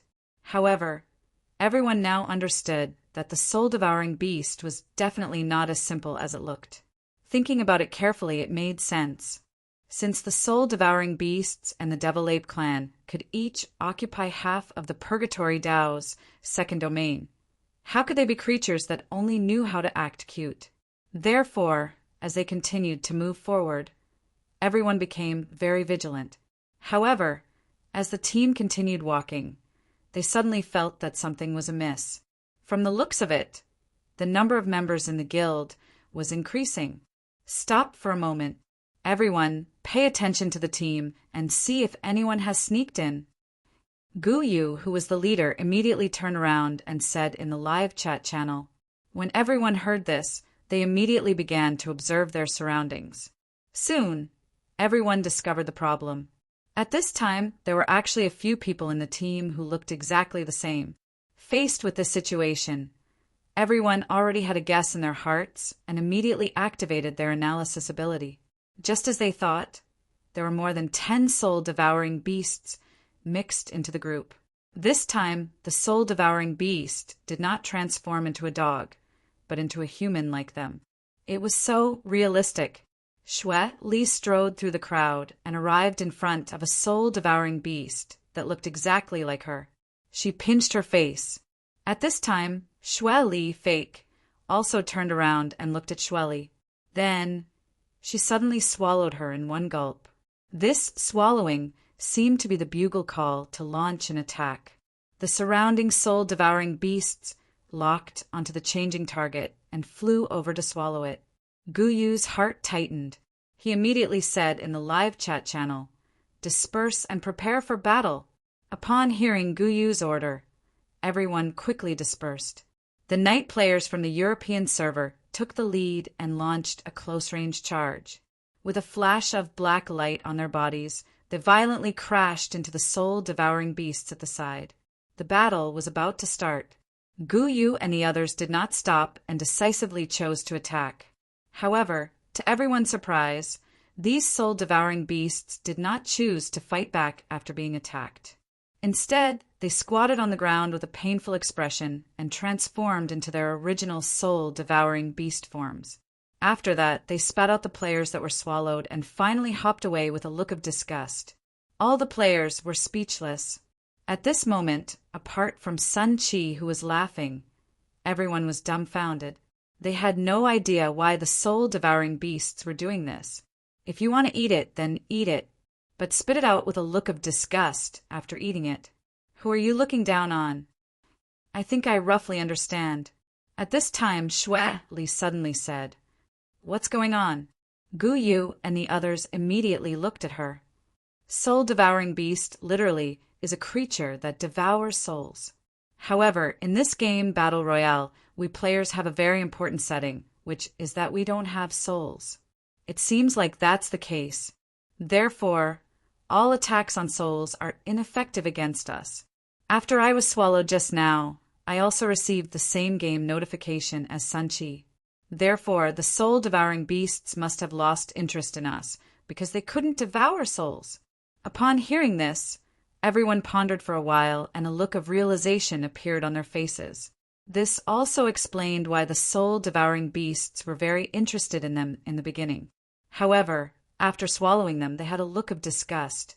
Obviously, it was because they couldn't devour their souls. Does this mean that we don't have to worry about safety at all? Jason in the group asked curiously. Shweli listened and nodded. It seems like it because the soul-devouring beasts don't like us at all. Even if we were swallowed with our current HP, it's not a problem for us to sustain for a few seconds. After that, we just have to wait for it to spit us out. Upon hearing Shweli's analysis, everyone in the group suddenly became a little excited. Ever since they stepped into the second precinct of the Naraka realm, safety had always been their biggest problem at this stage. After all, if they were sent back to Beiki or Tsangshu after dying once, they would have to spend more than 10 days on the road again. It was definitely a torture. This was also the reason why they didn't want to simply fight with the soul-devouring beasts before. They wanted to avoid all risks. Now that they knew that their safety was guaranteed, everyone was very happy. This is just a guess. Let's be more careful. Let's move forward and help Jason find a Ghost Emperor intermediate stage soul-devouring beast as soon as possible. Guyu said. Everyone listened and nodded with a smile. Then the group moved forward again. However, soon, everyone in the group could not laugh anymore. This was because along the way, they would always encounter new soul-devouring beasts. These soul-devouring beasts would also approach them curiously. Then, they would change their forms and start to interact with them. However, their ultimate goal was to swallow them and have a taste. However, when they couldn't devour any souls, these soul-devouring beasts would always spit them out in disgust and run away. Therefore, the rest of the journey was an endless cycle of being swallowed. Apui, being swallowed. Apui, after walking for a while, Guyu and the others were about to have a mental breakdown. At this stage, all the members of the group had basically been swallowed once. The unluckiest dog had already been swallowed 7 or 8 times. He was so desperate that he was too lazy to take a bath, because even if he took a bath, he would definitely be swallowed again after walking for a while. At this moment, everyone had the urge to throw up their hands and quit. It didn't matter if it was a fair fight, even if it was a crushing defeat. However, this kind of mental devastation was too much. What made Guyu and the others even more depressed was that each of these soul-devouring beasts was extremely curious. Every time they encountered a new soul-devouring beast along the way, it would stick close to a player to have a taste of its flavor. It was simply endless. It was not that they had never thought of fighting. However, the soul-devouring beast's defense was extremely strong, and they didn't fight at all. Instead, they would only look for a target to swallow. If they encountered one or two soul-devouring beasts, they could still resist for a while. However, if they encountered more than 5, Guyu and the others didn't want to resist anymore. They just had to be swallowed and wait to be spat out. There was no escape. However, after all, they had accepted the mission. It would be irresponsible if they said no, so they could only grit their teeth and continue moving forward. This journey was like purgatory for them. In the end, all of them gave up on cleaning the mucus on their bodies and looked extremely embarrassed. After another day or so of hurrying along, the group arrived at a grassland. To the surprise of the group, they finally encountered a middle ghost emperor soul-devouring beast. This was a huge soul-devouring beast that was twice the size of an ordinary soul-devouring beast. When the group noticed it, this soul-devouring beast also noticed them. Seeing this middle ghost emperor soul-devouring beast begin to blink its big watery eyes, the group, who were already traumatized, subconsciously took a step back. However, this soul-devouring beast did not attack them. After sniffing twice, a look of disgust appeared on its face. It was as if it had read the expired food label left by its companions from the mucus on their bodies. Therefore, this soul-devouring beast no longer paid attention to the group. Instead, it turned its head to look at the other end of the grassland. However, this time, no one had the thought of letting it go. Each of them had a ferocious look on their faces. They felt that it was finally over and that they could go home after dealing with this soul-devouring beast. Therefore, under the leadership of Guyu, the group decisively surrounded this soul-devouring beast. However, just as Guyu gave the order to attack, the ground suddenly began to shake. Then, a group of creatures that looked like antelopes appeared in the distance. They formed a herd and hopped in their direction in fear. Behind this herd of fleeing antelopes, there was a group of creatures that Guyu and the others were very familiar with. Demonic apes.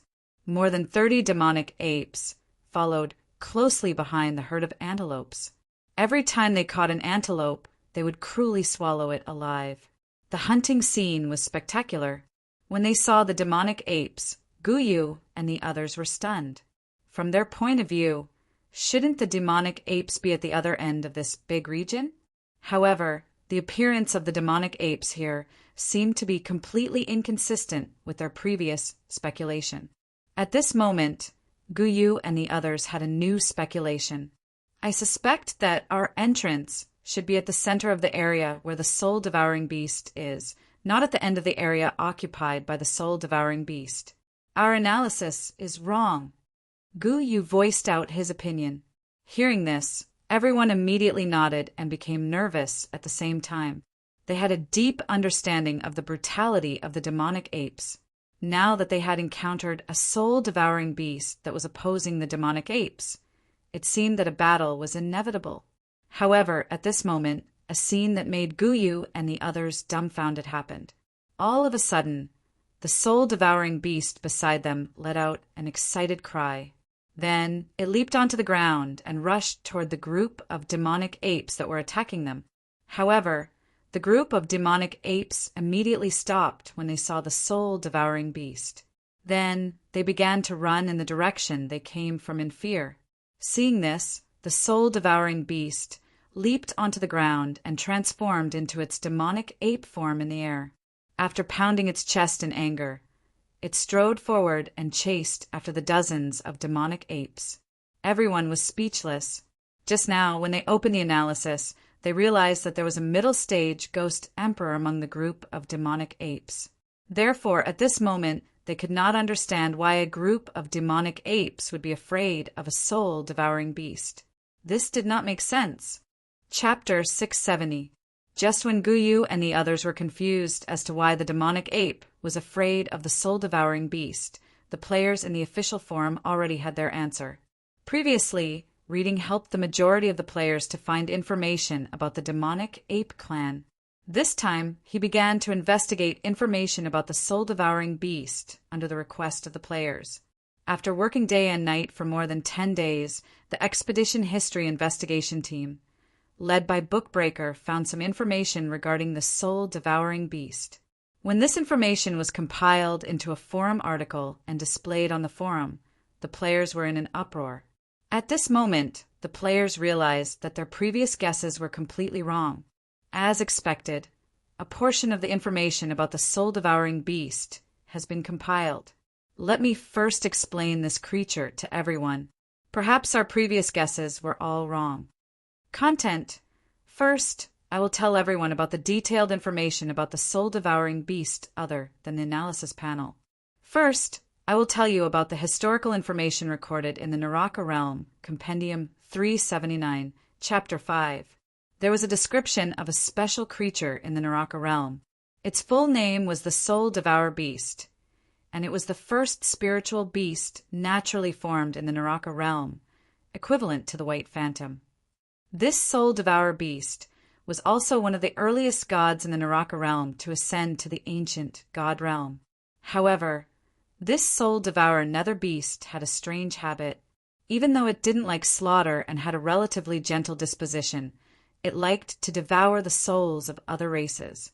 Because of this, it had brought calamity to numerous worlds in the path of hell, and under circumstances where it couldn't bear it any longer, a group of gods from the path of hell had joined forces to carry out an expedition against it. Next, I will talk about the main point. This soul-devouring beast was killed in the battle with many Naraka Realm gods. However, it did not die. Instead, it turned into 2 brand new soul-devouring beasts, each possessing half of the original's strength. Therefore, the Naraka Realm gods joined forces to attack again. At the cost of the deaths of several gods, these 2 brand new soul-devouring beasts were killed. However, they began to decompose again and turned into 4 brand new soul-devouring beasts, each possessing a quarter of the original strength. At the end of this chapter, it was recorded that in the end, the Naraka Realm gods finally gave up on destroying the soul-devouring beasts. In the end, they joined forces to seal these soul-devouring beasts in an area in the second realm of the Naraka Realm. From this, I speculate that the soul-devouring beast is actually a new creature that was derived from the earliest batch of soul-devouring beasts. Although there were so many soul-devouring beasts, they were actually one. Although each of them had different personalities and would not easily choose to fuse with their companions, it was not difficult to fuse with them. In other words, it was unrealistic for the friends in the European server to want to sign a mount contract with it. Even if the body was split, there was only one soul. This was one of the most basic laws of this world. Knight players only have one way to capture. They have to capture all soul-devouring beasts and put them on the soul-devouring beast on the verge of death before. This way, you will be able to subdue one of the strongest ancient gods of the Naraka Realm, the Soul-Devourer Nether Beast. Naraka God Realm of the Dragon, Beast. Volume 379 of the Hell Path's History, Compendium had pointed out that the Hell Path's gods had sealed the soul-devouring beast in an area of the second realm, preventing it from stepping out of this domain. I speculate that this area is most likely occupied by the soul-devouring beast, as described in the analysis menu. If my speculation is correct, then the Demon Ape clan is no match for the soul-devouring beast. The soul-devouring beast is only unable to leave its territory. That's why the Demon Ape clan can occupy the other half of the territory. Otherwise, the Demon Ape clan might have been eaten to extinction by the soul-devouring beast. Also, according to the information I found, the soul-devouring beast is very gentle, but also very cruel. Don't be deceived by its appearance. After they lock on to the target they want to devour, as long as you don't leave the territory they're sealed in, they will pester you until they devour you. This is a very scary thing. Don't forget that the soul-devouring beast is actually immortal. Even if you kill it, it can split into two to continue pestering you. Even if you have the strength to kill it, it can still split into 4, 8, 16. In short, it won't stop until it devours you. The reason why I said that the soul-devouring beast is gentle is because it never destroys the environment.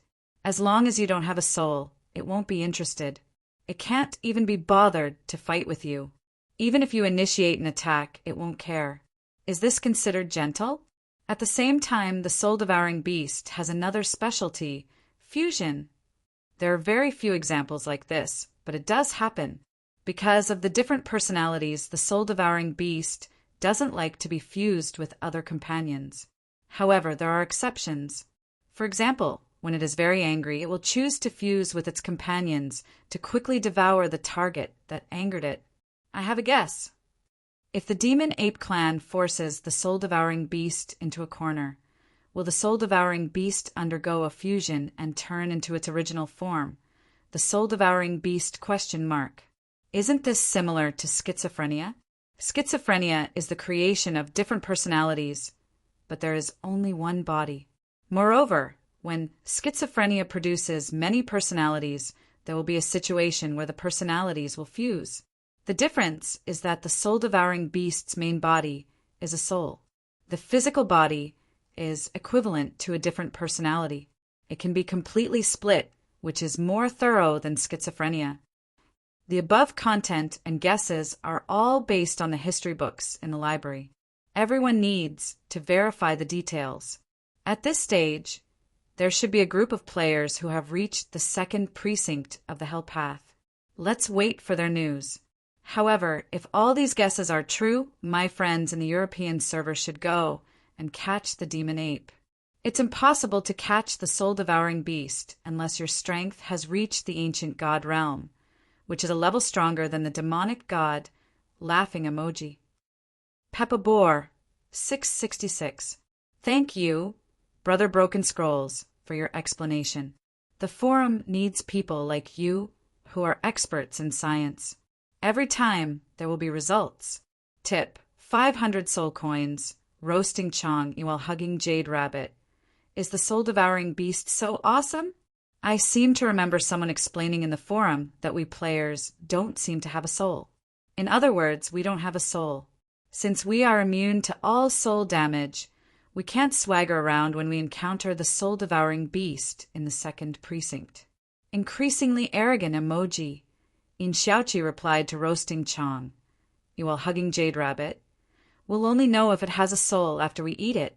Maybe we'll die a worse death. Laughing emoji, crayon_Shinchan, then let them eat it. When they know that we players don't have a soul, they won't come to eat us anymore. However, this requires a large number of brave warriors to take the initiative to let the soul-devouring beast eat them to lay the groundwork for this knowledge. Laughing emoji, watermelon_Taro.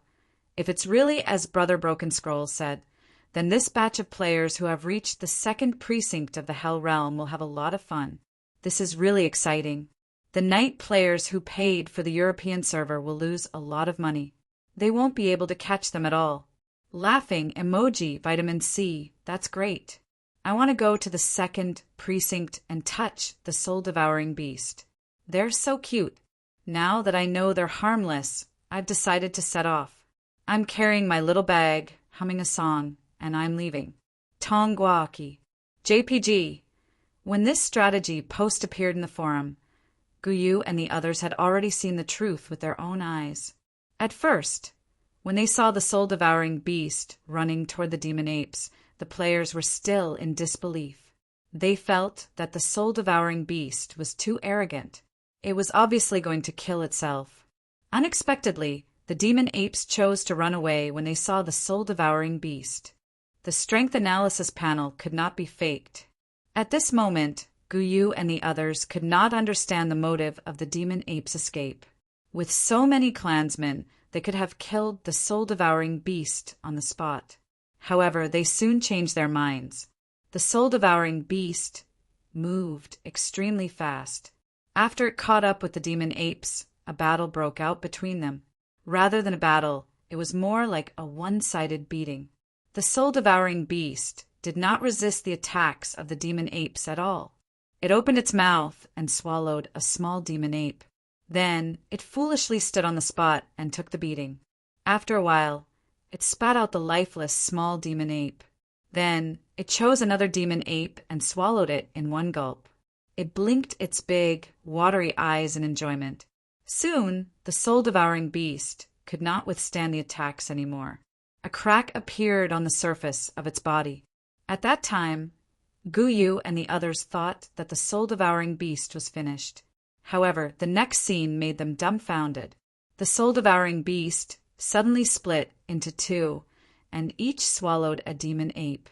Then it turned into 4, 8, 16. After that, these soul-devouring beasts transformed into the appearance of the demon apes and began to fight with them like the demon apes. At this moment, the expressions of Guyu and the others were very interesting.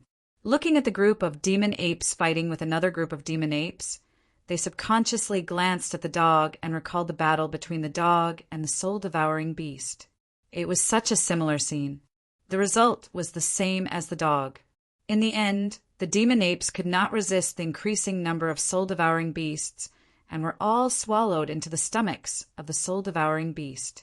The difference was that the dog was still alive and kicking when he was spat out. However, the demon apes that were spat out were completely lifeless. Their souls had been sucked clean. Guyu and the others trembled at this moment. Only then did they realize how terrifying the soul-devouring beast was. Fortunately, the soul-devouring beast was not interested in them now. At this moment, they felt that it was good to be despised by the soul-devouring beast. In the end, under the surprised gaze of Guyu and the others, these soul-devouring beasts did not merge into one.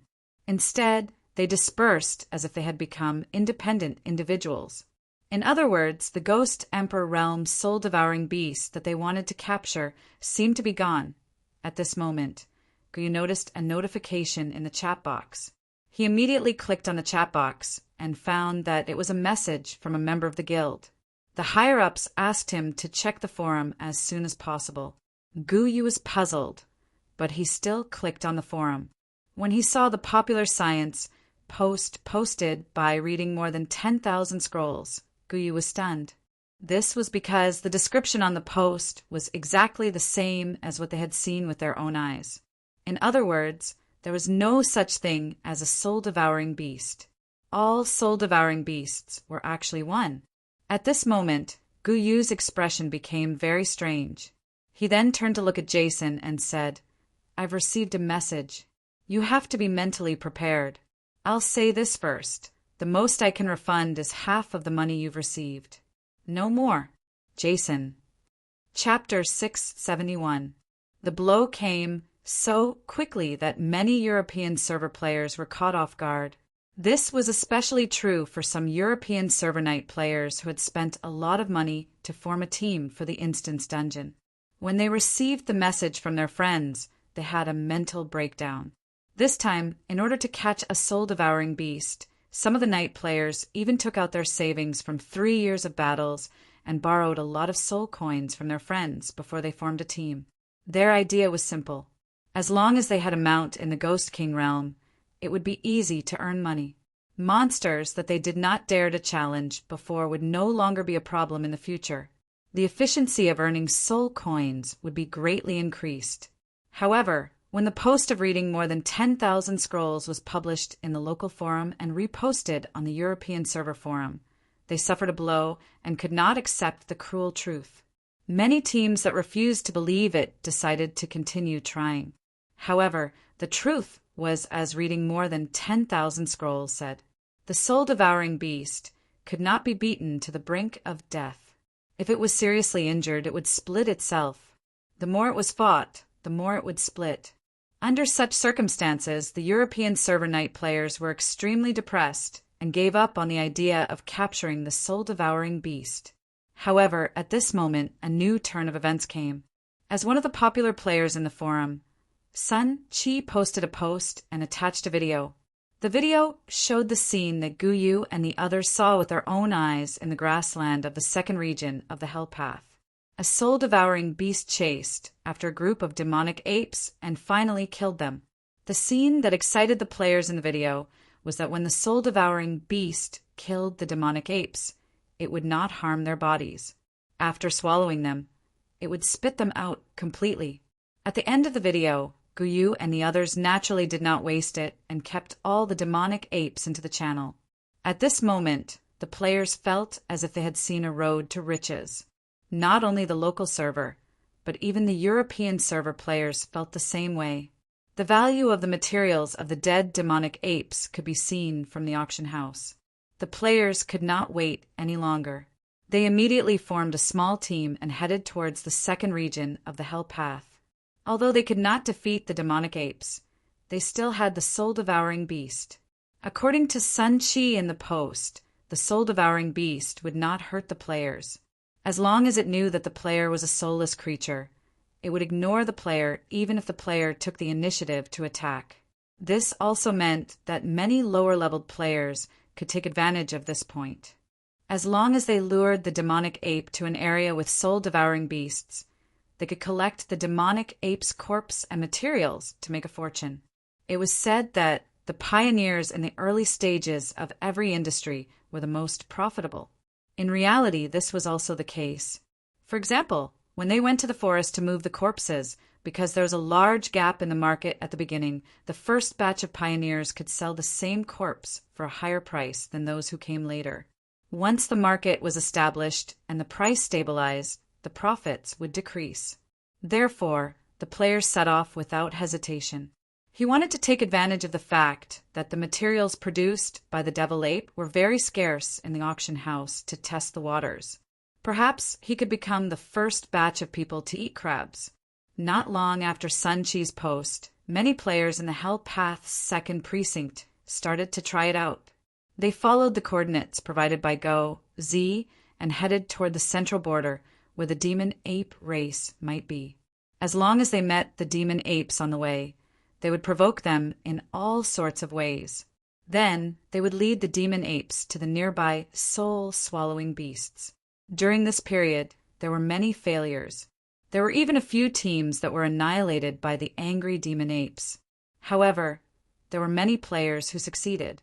They would share the situation on the forum and show off the materials. This ignited the passion of more players. This also led to more players joining in.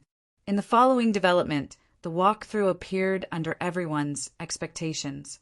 The professional players came up with various ways to increase the efficiency of collecting corpses from the demon apes. They also came up with ways to increase the efficiency of luring monsters and reduce casualties. For example, there was a relay. One person in the team would stay near the soul-swallowing beast, while the others lined up in order. As long as the player at the front came into contact with the demon apes, he would send out a notification in the live chat channel. Then, he would run to the player closest to him. Even if he died on the way, it would be fine. Another person would pick him up and bring him to the side of the soul-swallowing beast. Escaping was secondary. When it came to luring monsters, the professional players came up with more tricks. In the early stages of exploration, a professional player from the original server recalled that the demonic ape clan seemed to be very interested in the corpse clan during the battle in the land of Ether. Hence, he bought the body of a corpse clan warrior from the auction house and used it as bait to attract the demonic ape clan warriors.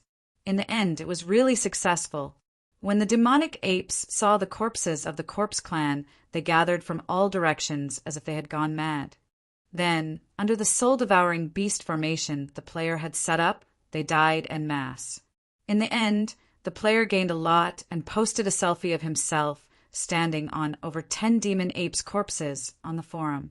After this post appeared, the corpse race corpses in the auction house were swept clean. The veteran players could imagine how valuable this non-renewable resource would be in the future, especially when they knew that it could be used as bait to fish the demon apes. Just as they thought, the regional live chat channel was filled with players who wanted to buy the corpses of the corpse race within a day. Moreover, the price was 3 times higher than the original price. The players who smelled the business opportunity and hoarded the corpses of the corpse race made a lot of money. After a few days, the players started to practice the method of fishing the demon apes described in the strategy post. When they succeeded, the value of the corpses of the corpse race soared once again. At that moment, the players treated the Naraka Realm's second precinct as a treasure vault. While they were in there to punish the demon apes, they could earn material fees from the demon apes. As the materials of the demon apes appeared in the auction house one after another and kept increasing, the price became relatively stable. Hence, there were more players who bought these materials to replace their equipment. With the materials brought by the demon apes, there was a wave of equipment replacement craze in the local server and the European server. With the help of the demon apes, the overall strength of the players began to improve rapidly. Initially, the players went to the Naraka Realm's second precinct to catch a mount. However, they did not expect it to develop into such a mode. This was beyond the players' expectations. It could be said that the flowers planted intentionally did not bloom, but the willows planted unintentionally grew. In the east of the Naraka Realm's second precinct, a gigantic white gorilla stood on the ground like a mountain. Countless demonic apes hung from his body. These demon apes seemed to have treated its body as their home. They rested on it and built many strange buildings. Looking up, the venerable demon ape's head passed through layers of clouds and mist. In front of the venerable demon ape, two soul pearls, one red and one purple, were snuggling together and rotating slowly.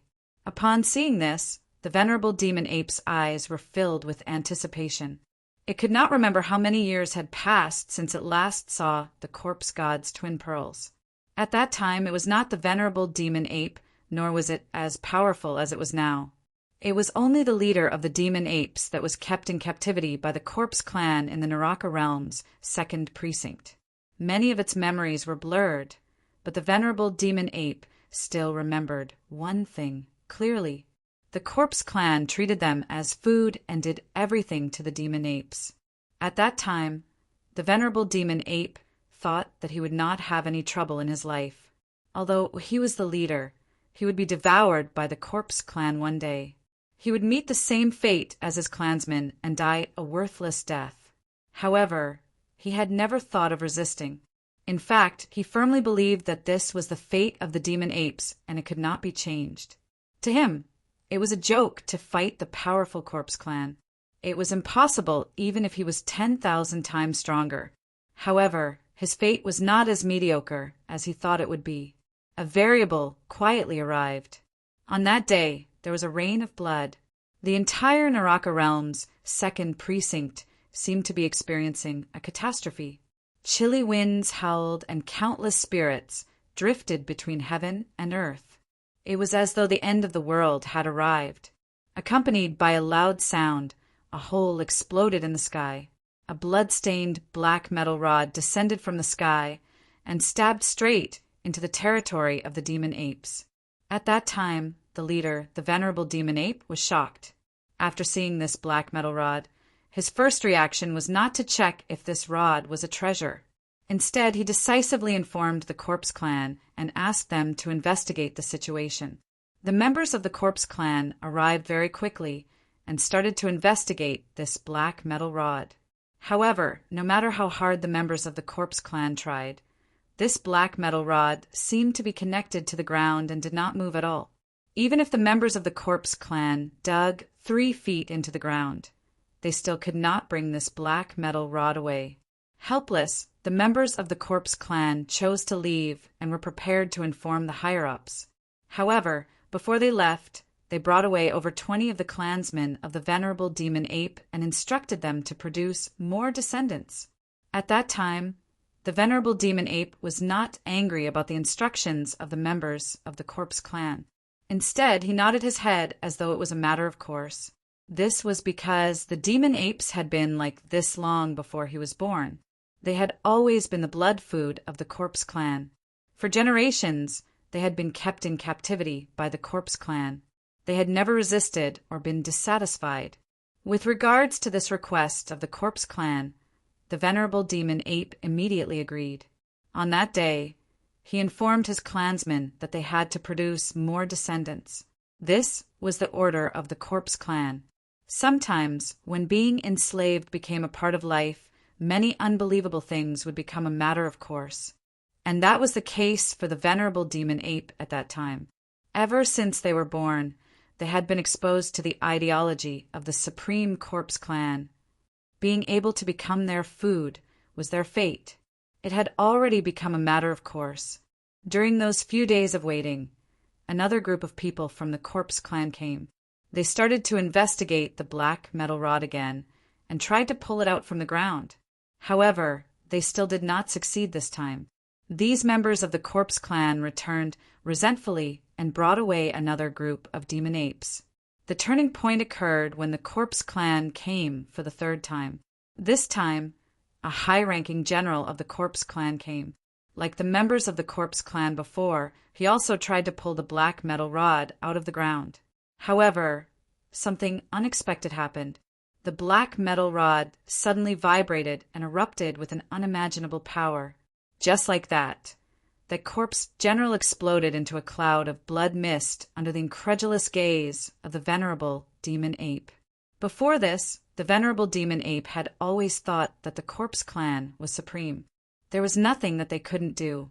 However, this time, a high-ranking member of the corpse clan was actually blasted into a cloud of blood mist by the black metal rod. This scene was like a sharp sword that pierced through the determination in the venerable demon ape's heart. It turned out that the corpse clan wasn't invincible. At that time, the venerable demon ape could only sigh in his heart. However, he still didn't have the slightest impulse to resist. As the rest of the corpse clan retreated in a hurry, the venerable demon ape became curious about this metal rod. At that time, the venerable demon ape's thoughts were very simple. He only had a guess and a concept. Since the metal rod could kill members of the corpse clan, did it mean that the metal rod was greater than the corpse clan? Perhaps this comparison was very laughable to many people. However, the venerable demon ape, who had never come into contact with the outside world and had always been kept in the corpse clan's territory, had such a laughable and simple comparison. After that, the venerable demon ape's heart was filled with reverence for this metal rod. The members of the corpse clan came one after another. Other than the supreme corpse god, almost all the high-ranking members of the corpse clan had come. They tried countless methods, but they couldn't pull the metal rod out of the ground. In the end, they came to a conclusion. This metal rod was already connected to the ground.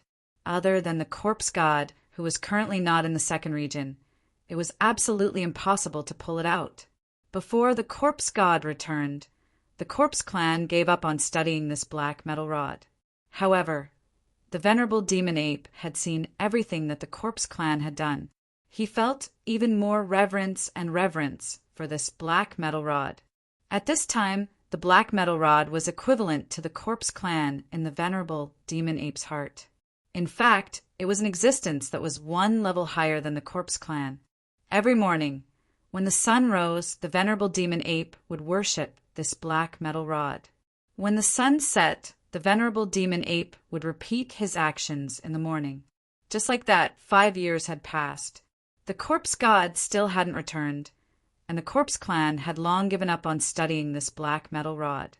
They would only occasionally come to the demonic ape clan to collect blood and food. However, the corpse clan didn't know that the leader of the demonic ape clan had quietly changed. After worshipping the black metal rod every day, the venerable demon ape discovered that his heart had become very calm. It was as if there was some kind of hot liquid flowing in his body. Gradually, his hair turned white, and his strength increased day by day. It was as if every time he worshipped the metal rod would give him a kind of power that improved his physique. After 5 years of worshipping, the demonic ape was even more reverent towards this blood-stained black metal rod. He regarded it as a god in his heart. While worshipping, the venerable demon ape also discovered that he had become completely different from his clansmen. It was as if he had become a different kind of creature. Moreover, the venerable demon ape also discovered that he seemed to love thinking about problems. He started to think about many things. He wasn't like his clansmen who only knew how to live a mediocre life. Apart from reproduction, they only knew how to eat, drink, sleep, and wait for death to come. He started to think about the meaning of life, and he even started to explore the mysteries of nature. However, he didn't know the answer to all of this. Therefore, the venerable demon ape, curiously, started to pray to the black metal rod for knowledge. When he was praying, the venerable demon ape was filled with respect. He didn't even think that what he was doing was a very stupid move. This was because the venerable demon ape had already regarded this metal rod as a god, an omnipotent god. In fact, it was this stupid move that changed the venerable demon ape, changed the future of the demonic ape clan, and completely changed the fate of the corpse clan. At that moment, the venerable demon ape obtained the knowledge he wanted, and a secret scripture appeared in his mind. This was a secret scripture with no history and no words. Rather than calling it a secret scripture, it was more like a piece of enlightenment. After this secret scripture appeared in his mind, a thought appeared in the venerable demon ape's mind. I should be the strongest creature in the world. Who else but me can be the strongest in this world? This was a feeling, and it wasn't a complete cultivation technique record. It was also this feeling that made the venerable demon ape unwilling to submit. He was even more unwilling to sink into depravity. He wanted to become the strongest. The beginning of everything was because he worshipped the black metal rod from the bottom of his heart.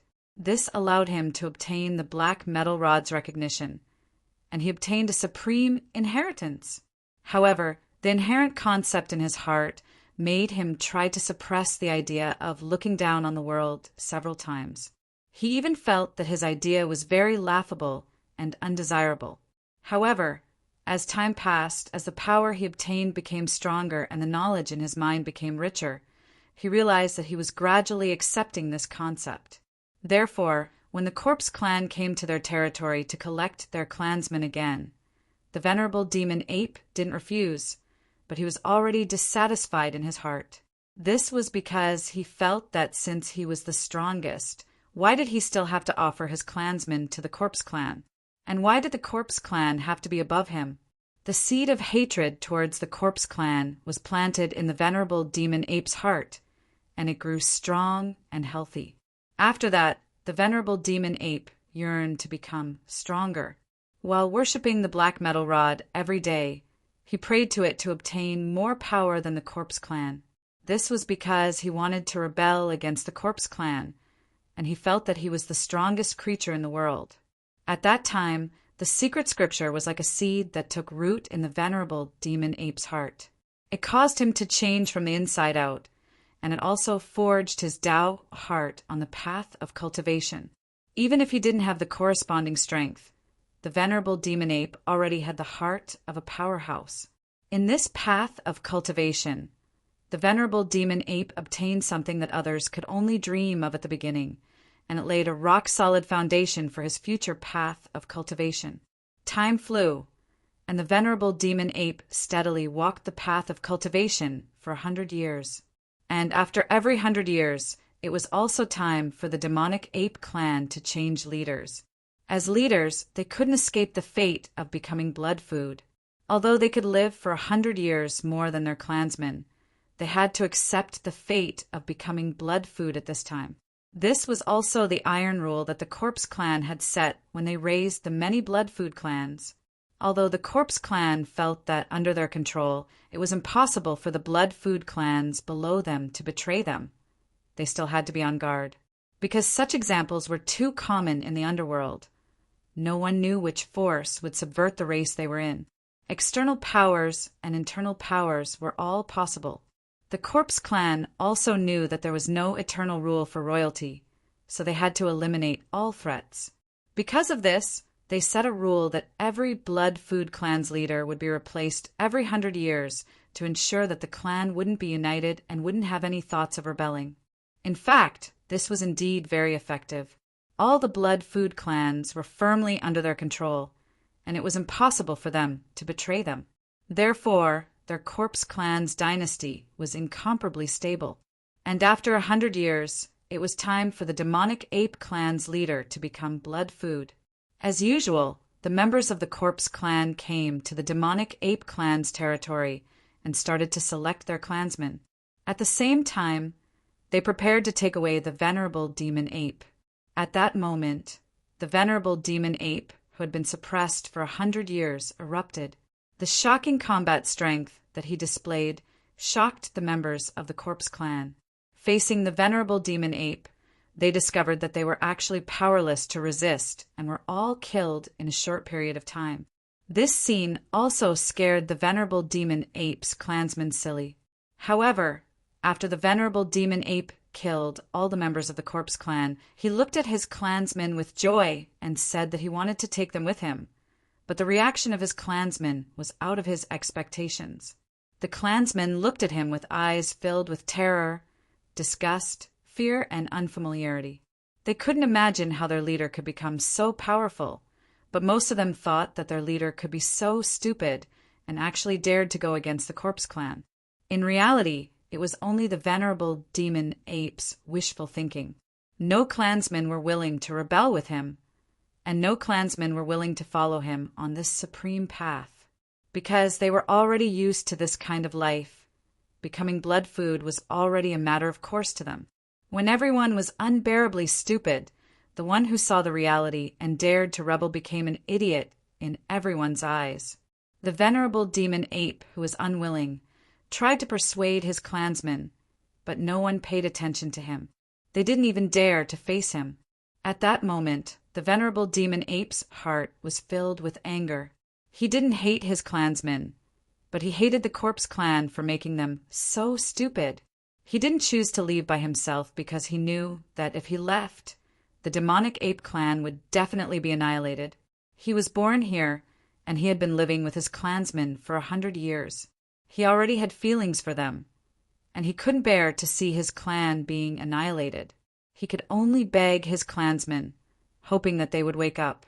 But soon, the corpse clan's clansmen discovered the demonic ape clan's abnormality and rushed over. A great battle broke out again. This time, the venerable demon ape roared at his clansmen as he killed the corpse clan's clansmen. He wanted to prove to them that the corpse clan wasn't supreme and inviolable, and that they would also die. In order to prove this point, the venerable demon ape even left one of the corpse clan's clansmen to kneel in front of him and beg him to prove this point to his clansmen. But what the venerable demon ape didn't expect was that the clansmen's eyes were still filled with hesitation, and they didn't wake up at all. They even knelt on the ground and wanted to release the corpse clan's clansmen in front of him, begging for his forgiveness. The furious venerable demon ape killed the corpse clan's clansmen on the spot. The corpse clan's army arrived, and the venerable demon ape fought alone while bathed in blood. But the actions of his clansmen made him despair. From their eyes, the venerable demon ape could see that they hoped for the corpse clan to kill him, and not for him to obtain victory. In this battle, the venerable demon ape suffered serious injuries. Among the overwhelming number of experts from the corpse clan, there were many existences that were stronger than him. But even though his entire body was bathed in blood, the venerable demon ape still fought with all his might. Even if he died, he wasn't willing to submit to the corpse clan. He was supposed to be the strongest creature in this world. At that moment, the black metal rod seemed to resonate with him. It rose from the ground and was firmly grasped in his hands. Boundless energy continuously flowed into his body. At that moment, the stubbornness in his heart was protected by the black metal rod, and the venerable demon ape went berserk. With a raise of his hand, he pierced through the sky, and with a wave of his hand, he swept through the army. He was like a god of war. This battle lasted for more than a year. Every time he was on the verge of death, the black metal rod would pull him back from the brink of death, giving him the strength to continue fighting. In this year of bloody battle, the venerable demon ape got stronger and stronger. Finally, he became a god, and his name was engraved on the ingod list. The heavens and earth wept blood, and all living beings naturally celebrated. But at the moment when he became a god, the venerable demon ape placed a law curse on his clansmen. Since the corpse clan treats my demon ape clan as food, then I will curse the descendants of my demon ape clan to become addicted to the corpse clan. I will swallow their flesh, blood, and bones, and absorb their bloodline power. Demonic thoughts will be born in our hearts, and we will be unable to resist for generations to come. This curse was engraved on the flesh and blood of every member of the demon ape clan. From then on, whenever they saw the corpse clan, they would be unable to resist and want to swallow them. This was because this was the curse of the venerable demon ape. This was also the beginning of the demon ape clan's control of the Hell Dao's second domain. Chapter 672. For this, venerable devil ape even allowed his clansmen to drink his divine blood to help them grow faster. However, in order to perfect the demonic ape race that he created, he began to create some new life forms to work together. Day after day, year after year, the wheels of time rolled. However, venerable devil ape had an obsession in his heart. This battle was incomparably tragic.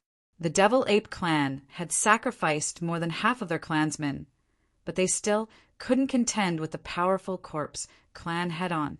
In the following days, venerable devil ape started to search for the descendant of the corpse race. He swore that he would definitely find his soul, because this was the only way for him to resurrect his deceased clansmen. Apart from the black iron rod, he was accompanied by a pile of stone coffins. The black iron rod told venerable devil ape that as long as one became an ancient god realm expert, they would have the ability to create. They would be able to create their own domain and even new life forms. This battle lasted for more than 30 days. The nearby mountains collapsed, the vegetation decayed, and all the vitality was destroyed by the aftershocks of their battle. In this lush western world, a special domain isolated from vitality was formed. He wanted to revive his clansmen and find the corpse god's soul orb. On that day, the ape's roar resounded throughout the entire second realm. The black cudgel tore through the sky like a dragon, smashing through the clouds and clashing head-on with the zombie divinity. Supremacy Demonic Ape led the demonic ape race through the spatial barrier and arrived at the Purgatory Dao's second domain world that he was once extremely familiar with. This was because they were absolutely not a match for the corpse race in a head-on confrontation. Although the soul-devouring beast was terrifying, it was equally terrifying to the corpse race. As long as they used it reasonably, the soul-devouring beast would also be their protective umbrella against the corpse race. Among them was a creature that the venerable demonic ape was very familiar with, the flame-devouring dragon. The zombie goddess was also gradually discovering that she was no longer a match for the Lord Demonic Ape. The second creature he created was a creature similar to the corpse race, the corpse spirit. After creating it, he raised it in this world. Therefore, he worshipped the black iron rod every day. Even after becoming a god, he never stopped worshipping it. This was a desolate world. There didn't seem to be any living creatures. As far as the eye could see, there was only surging lava and cracked earth. This was the only pure land in venerable devil ape's heart, and he was the only one who could go there. Blood food is only blood food in the end. Even if you have a fortuitous encounter, you won't be able to escape this fate. You will only end up like your clansmen. However, there was not a trace of confusion in his heart, because the thought of revenge gave him endless motivation.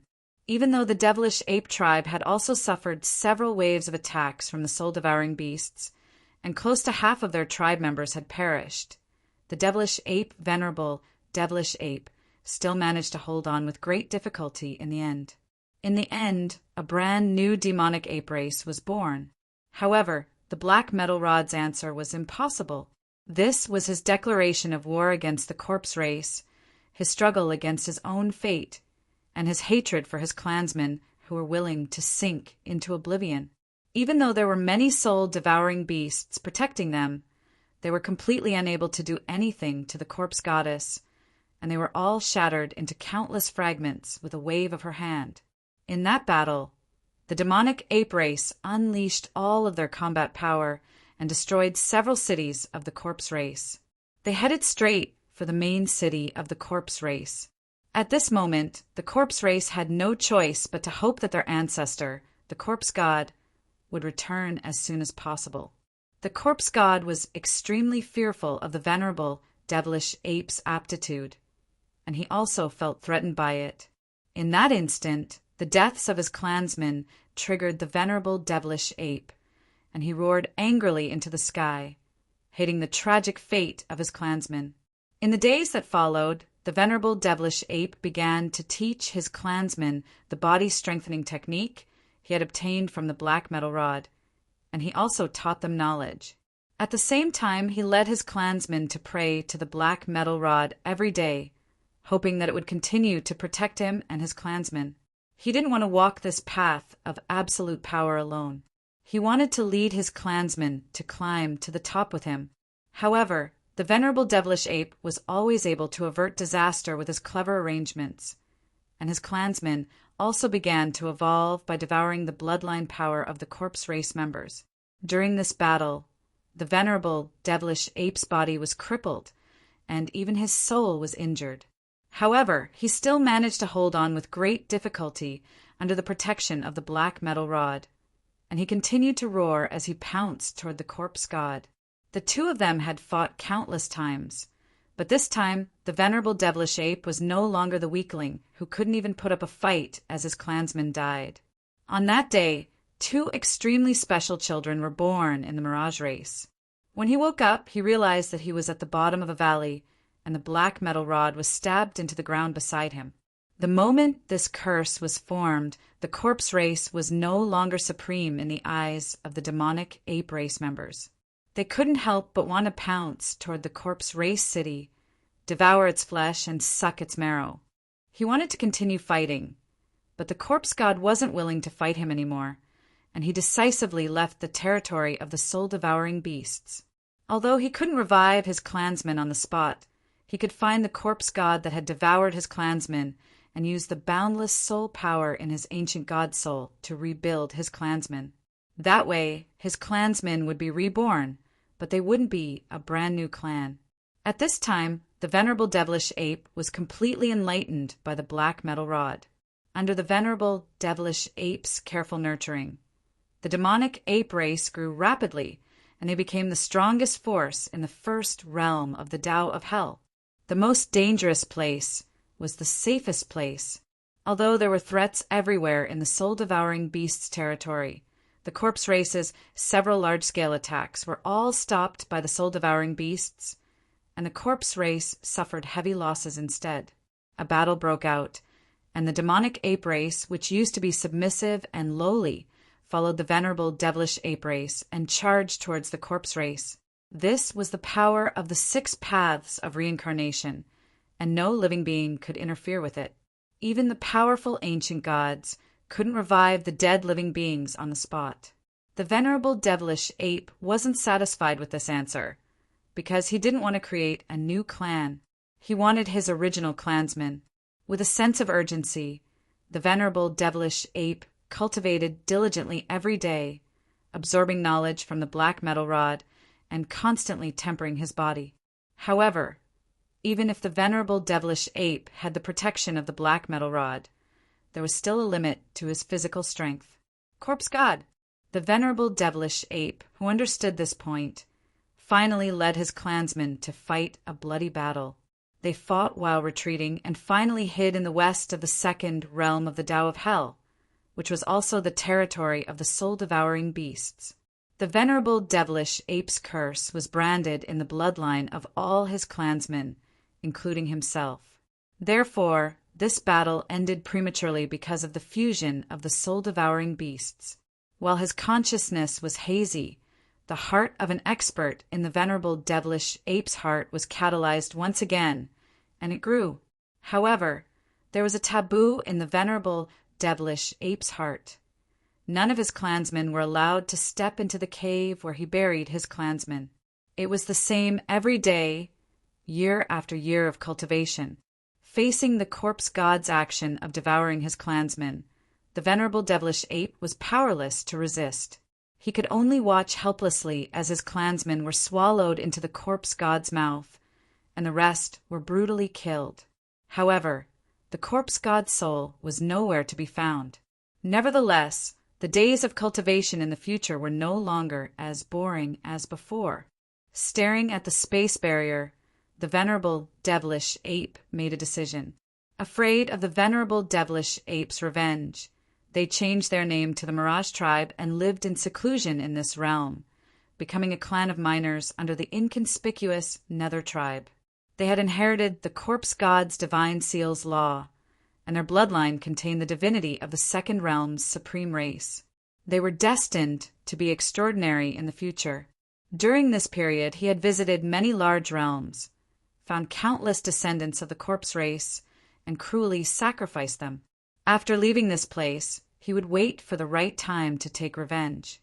The furious, venerable devilish ape used his ancient god realm cultivation as a bargaining chip and swore an oath to the 6 paths of reincarnation, cursing the corpse race's descendants to fall into eternal oblivion.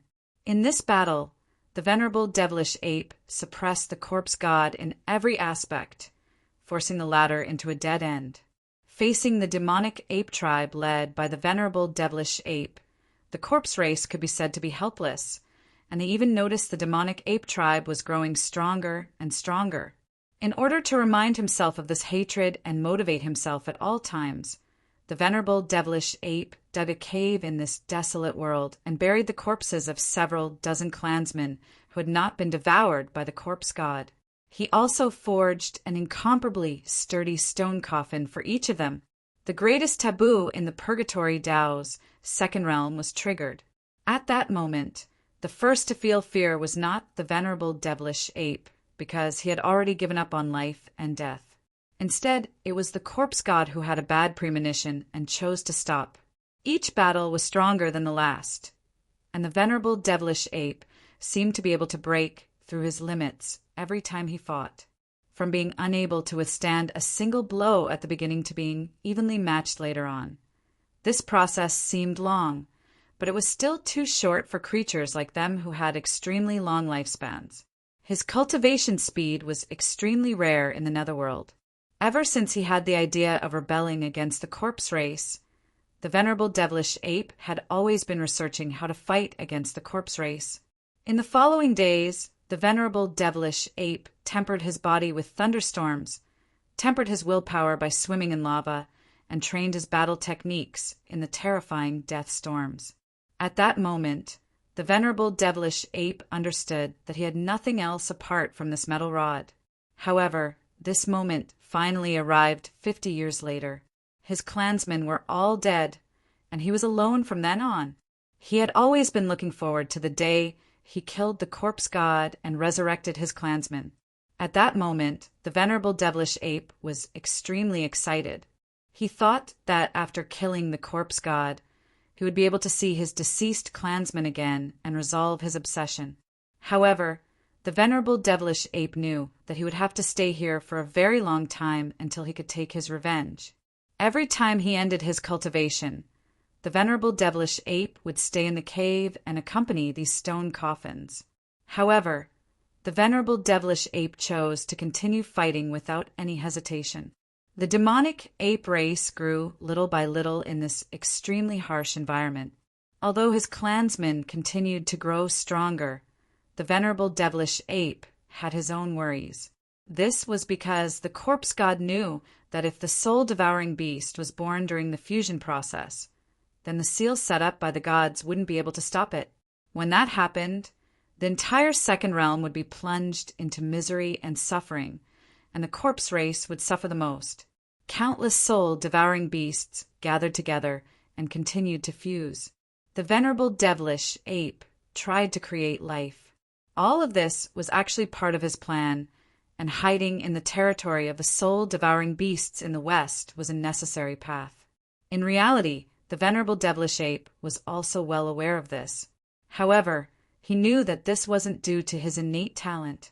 Everything was bestowed upon him by the black metal rod that he viewed as a god.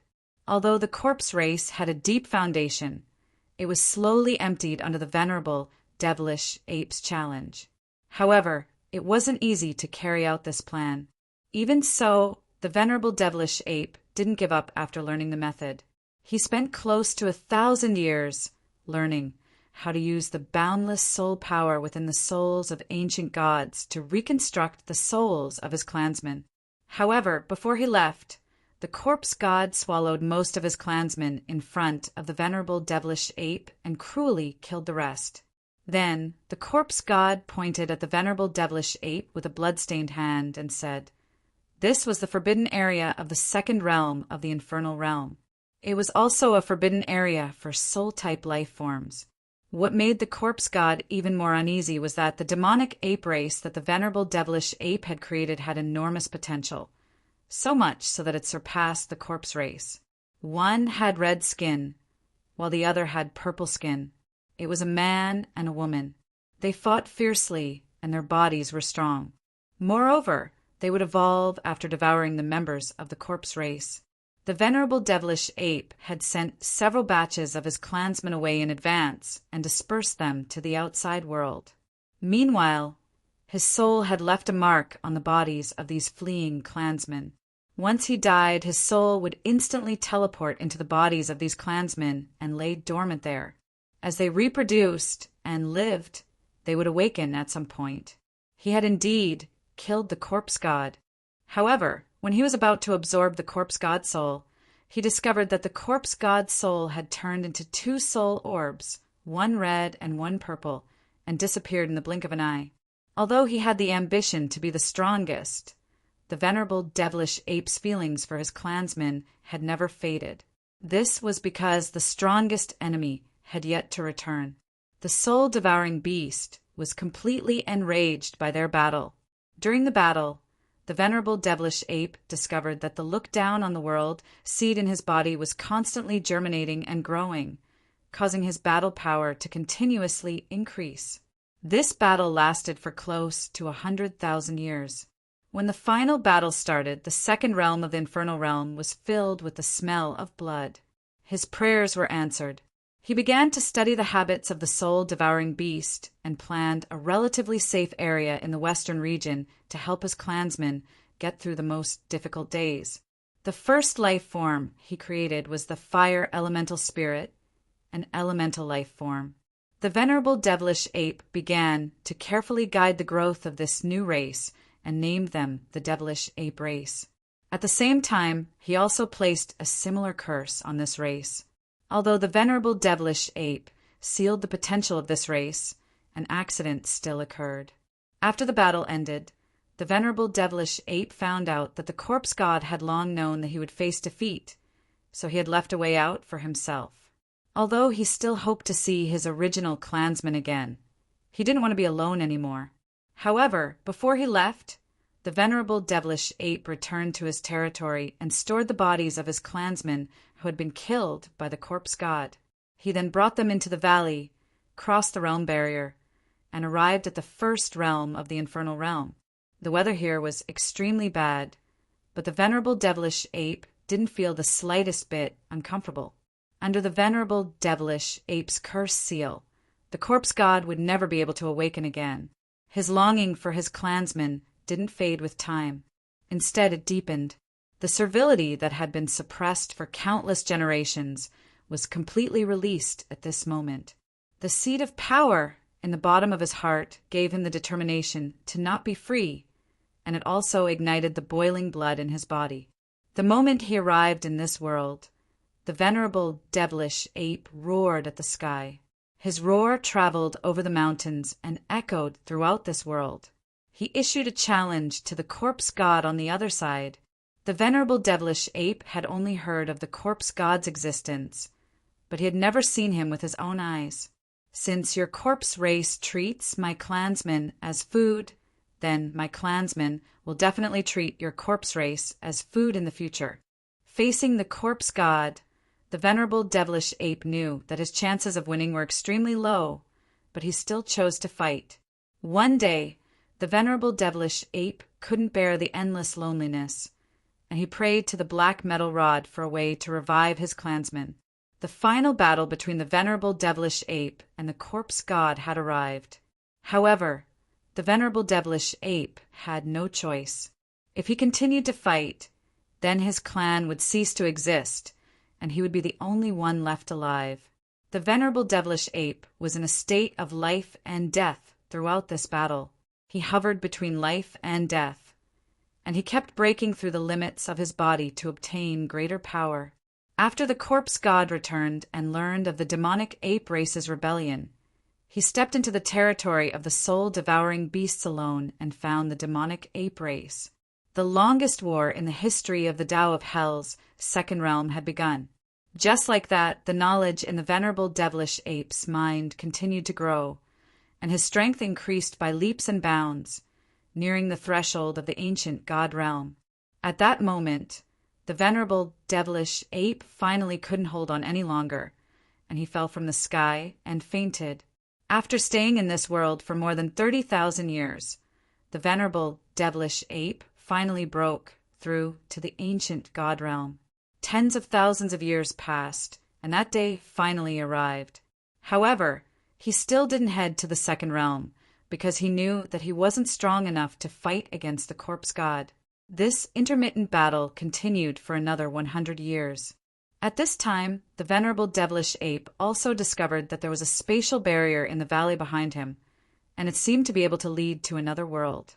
Everything was because of his obsession with his clansmen, and he wanted to make the clan he created resemble his original clansmen as much as possible. However, the venerable devilish ape didn't doubt his strength at all. After officially becoming a god, he knew how terrifying an ancient god was, and it was definitely not something he could fight against. However, things didn't go as he wished. Other than the venerable devilish ape, the rest of the Devil Ape clan only had the courage to fight against the corpse race, but they didn't have the strength to back it up. Towards the end of the battle, the venerable devilish ape realized that his recovery was getting slower and slower, and his body was already on the verge of collapse. It seemed like he would die if he continued to fight like this. However, just when the venerable devilish ape thought that he would die from exhaustion, an accident happened. Time flew, and the venerable devilish ape's cultivation once again stepped into the ancient god realm. The Devil Ape clan also grew stronger day by day, and it became the strongest force in the western side of the second realm. At that moment, the venerable devilish ape's strength fell to the god realm, but this curse crossed many large realms and descended on the descendants of the corpse race. But just when the venerable devilish ape thought that there was no turning back, the black iron rod told him another way. As cries rang out in the Mirage Race's village, a new story began. In the process of creation, the venerable devilish ape had the idea of creating a new clan for himself. He was the god in the hearts of the corpse race's people, a powerful being who had ruled the eastern side of the second realm for countless years. During this period, the corpse race never gave up on the idea of annihilating the Devil Ape clan, and they came to the western side several times. At the end of this period of history, a group of corpse race escaped to the Sunluo domain. It was too lonely to walk alone, and this was not what the venerable devilish ape wanted. Chapter 673. The past was like smoke, gradually dissipating. Staring at the two soul pearls hovering before him, venerable demonic ape couldn't help but feel excited. He had searched for them for a very long time, so long that he had forgotten how many years had passed. Many things had changed in the second realm. However, he had never abandoned his obsession, which was to resurrect his clansmen. At this moment, he knew that his clansmen were about to be resurrected. Although he had close to 10 million descendants, the only clansmen he recognized were the members of the demonic ape tribe who had been killed by the corpse goddess. The current demonic ape tribe was just a substitute. At the very least, he wouldn't feel so lonely. After taking a deep breath, the venerable demonic ape gradually calmed down. He raised his hand and grabbed the two soul pearls.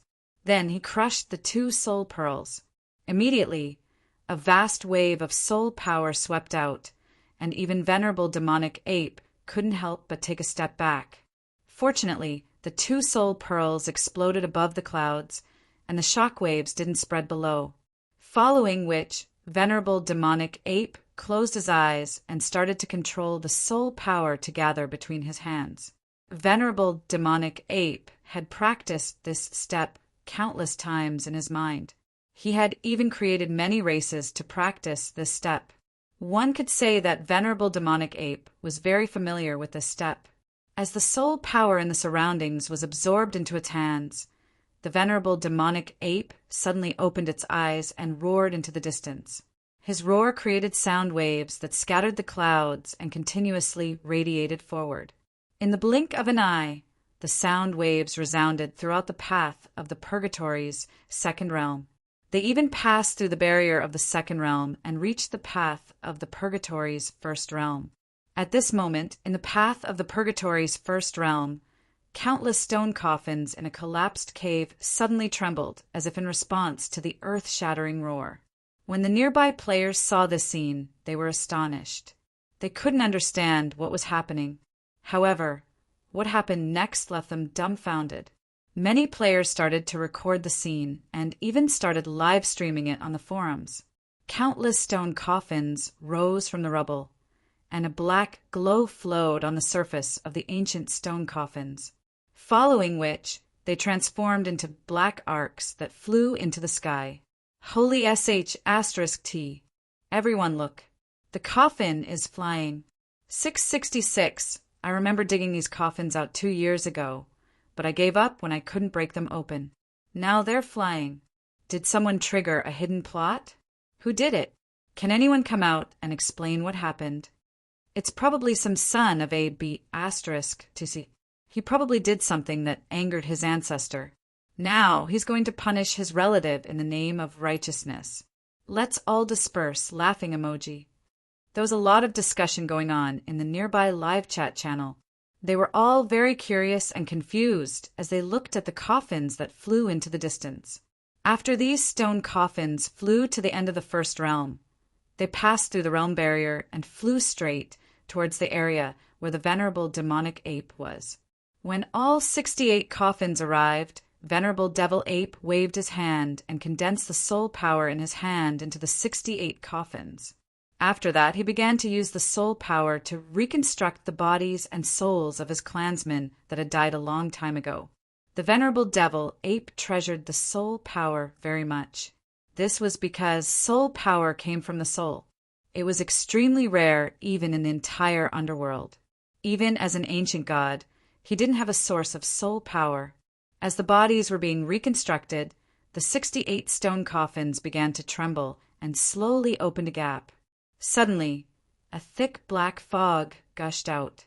The ancient demonic ape clan that had been sleeping for a long time was slowly awakening at this moment. Heaven realm, heavenly Tao realm. Immortal chi lingered, and endless spiritual power waves gathered to form a lake. In the center of this lake, there was a 3-meter-tall silkworm cocoon. As the dense immortal chi gathered, the silkworm cocoon undulated as if it was breathing.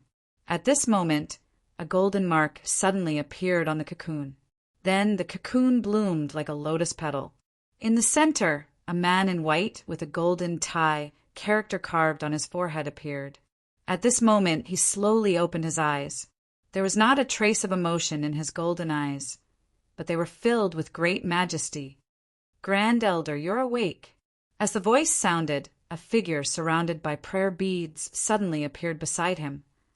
I haven't recovered yet. I just found a chess piece that can be used. The Grand Elder turned to look at Dong Huang Tai and said indifferently, "Oh, why didn't I know that you left a chess piece behind?" Dong Huang Tai was a little surprised. It's just a coincidence. Back then, I was seriously injured in the battle with the 8 human ancestors. My Tai Ching rod disappeared, but I didn't expect it to fall into the nether realm. There's an ancient god there who believes in it. Hearing this, Dong Huang Tai's heart trembled. He even didn't dare to believe it. In order to infiltrate the top level of the nether realm, he had used many methods. However, the emperors of the nether realm would always resolve the open and secret struggles. Every time he infiltrated, he would be stuck at the God realm and couldn't go any deeper. But this time, the Grand Elder said that he had left an ancient God chess piece in the Nether Realm. How could he not be shocked? It's just a coincidence.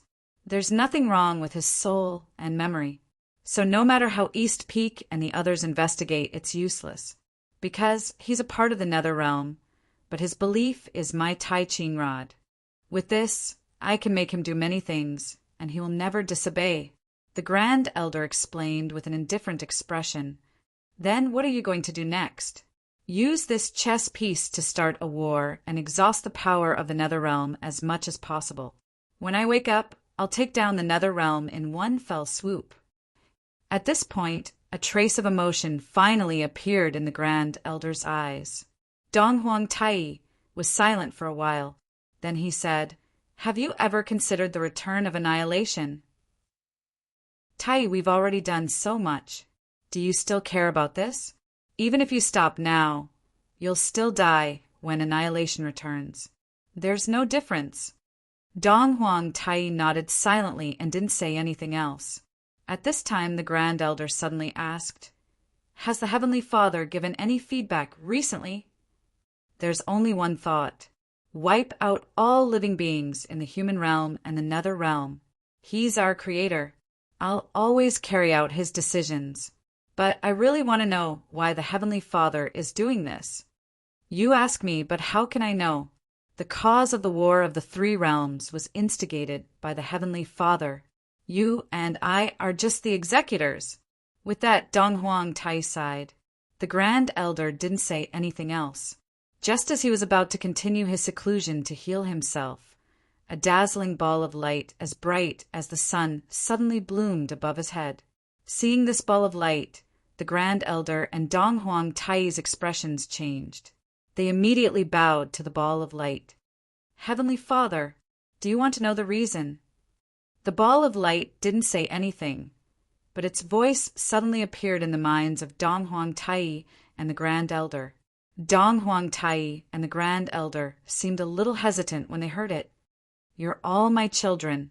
Your power is bestowed by me. I don't need to hide it from you. I'll let you see the whole story." As the voice sounded in their minds, Dong Huang Tai and the Grand Elder suddenly realized that the scenes around them began to rapidly rewind, as if time was rewinding. In the blink of an eye, the heavenly realm they were in changed from a fairyland to a desolate land. It was like the surface of a deserted planet without a trace of life. Don't doubt it. This is the original Three Realms. The old voice sounded again. "Heavenly Father, since this is the Three Realms, why isn't there a trace of spiritual chi or the power of laws?" The Grand Elder asked indifferently. "Because the Three Realms never had any spiritual chi, let alone the power of laws. It was originally just a barren land." "Then why?" The Grand Elder was about to continue asking when he suddenly frowned, because he realized that something was wrong with his surroundings. Although there was no power of laws around, there were countless things that seemed purer than the power of laws. As he had never come into contact with them, he didn't know what they were exactly. This is the holy spiritual force. It's different from spiritual chi and laws. It's the most fundamental power that builds the entire outer realm. And the original state of this world is built from 1,000,000 strands of holy spiritual force. At this moment, Dong Huang Tai and the Grand Elder were very surprised. At the same time, they didn't understand why the Heavenly Father would bring them to the moment before the Three Realms were built. Keep watching, you'll know. As the voice faded, time began to move forward. They didn't know how much time had passed. It could have been 1,000,000 years, or it could have been hundreds of millions of years, but their surroundings didn't change at all. The world didn't evolve into the embryonic form of the Three Realms as Dong Huang Tai and the Grand Elder had imagined either. Just as they were confused, the world suddenly trembled, and countless figures appeared out of thin air. Dong Huang Tai and the Grand Elder immediately looked at the figures, only to find that they were blurry. They couldn't see their faces at all. There's no need to look. They don't seem to belong to this space and time. Even I can't see their faces clearly. The Heavenly Father's voice rang out, dispelling Dong Huang Tai and the Grand Elder's thoughts. Next, they began to quietly observe the blurry figures, wanting to know what they were going to do. Time passed again. They didn't know how much time had passed. The figure in the lead kept shuttling back and forth in the world, as if he was investigating it. In the end, he suddenly stopped at the center of the world. What happened next shocked Dong Huang Tai and the Grand Elder, because the figure was actually creating a world. As a dark red book appeared, countless power of laws surged out, rushing to every corner of the world. At that moment, the figures behind him began to help him construct this world. Gradually, the world was divided into 3 layers, and the initial form of the 3 realms was revealed. Next, the figure in the lead charged towards the middle layer and began to carefully construct this world. Time passed quickly, and as he created, the world began to give birth to new species. However, all new species would quickly die the moment they were born. After being born and destroyed several times, the figure stopped creating, standing where he was as if thinking about why he couldn't create life. Gradually, he seemed to understand why life could not exist in the middle layer. At that moment, he went to the bottommost layer and began to create new life. This time he succeeded. A black orb of light was slowly born in this world. Seeing this, the figure seemed to be extremely happy. He continuously stroked the black orb of light, then brought it to the top layer and created a similar-looking golden orb of light.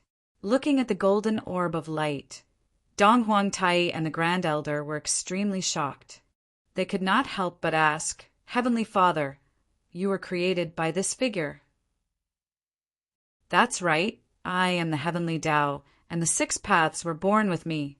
Hearing this, Dong Huang Tai and the Grand Elder continued to observe the figure in disbelief.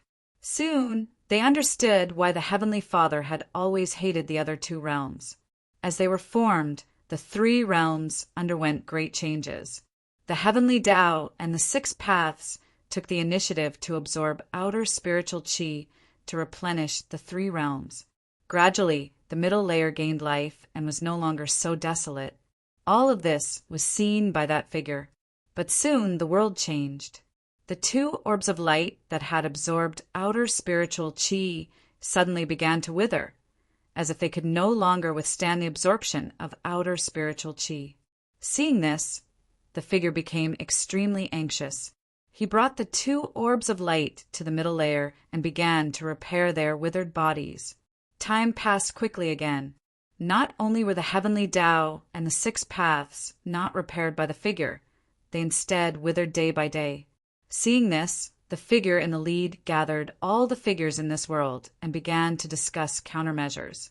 Dong Huang Tai and the Grand Elder could only vaguely hear the words, Holy Spirit energy, and so on.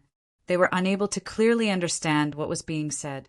In the end, the figure in the lead ordered his subordinates to collect all the wandering Holy Spirit energy in this world. The 1 million portions of Holy Spirit energy that filled this world were quickly collected by the figures and brought to the figure in the lead. With 1 million portions of Holy Spirit energy in hand, the figure began to reforge the Heavenly Tao and the 6 paths so that they could merge perfectly with the world and no longer repel each other. Suddenly, Dong Huang Tai and the Grand Elder heard the figure's voice as he distributed the Holy Spirit energy. 1 portion for the Heavenly Tao, 2 portions for the little guy, 1 portion for the Heavenly Tao, 3 portions for the little guy, 1 portion for the Heavenly Tao, 5 portions for the little guy, 1 portion for the Heavenly Tao, 10 portions for the little guy. The 1 million portions of Holy Spirit energy that filled the 3 realms were quickly distributed. This was a completely unfair distribution. There was no balance to speak of. It was completely one-sided bias. The Creator's unfairness is the reason why I started this war. Even if he didn't create the 3 realms, the 6 paths, and I would still be born over time. When that time comes, we would get half of the Holy Spirit energy. Each of us would get 500,000 portions. But because of his bias, I've always been inferior to the 6 paths.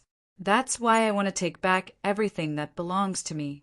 Dong Huang Tai and the Grand Elder felt an indescribable anger from the heavenly Tao's calm voice. While feeling shocked, the Grand Elder asked the question in his mind. Heavenly Father, who is this creator? What's his purpose in creating this world? He's Butcher.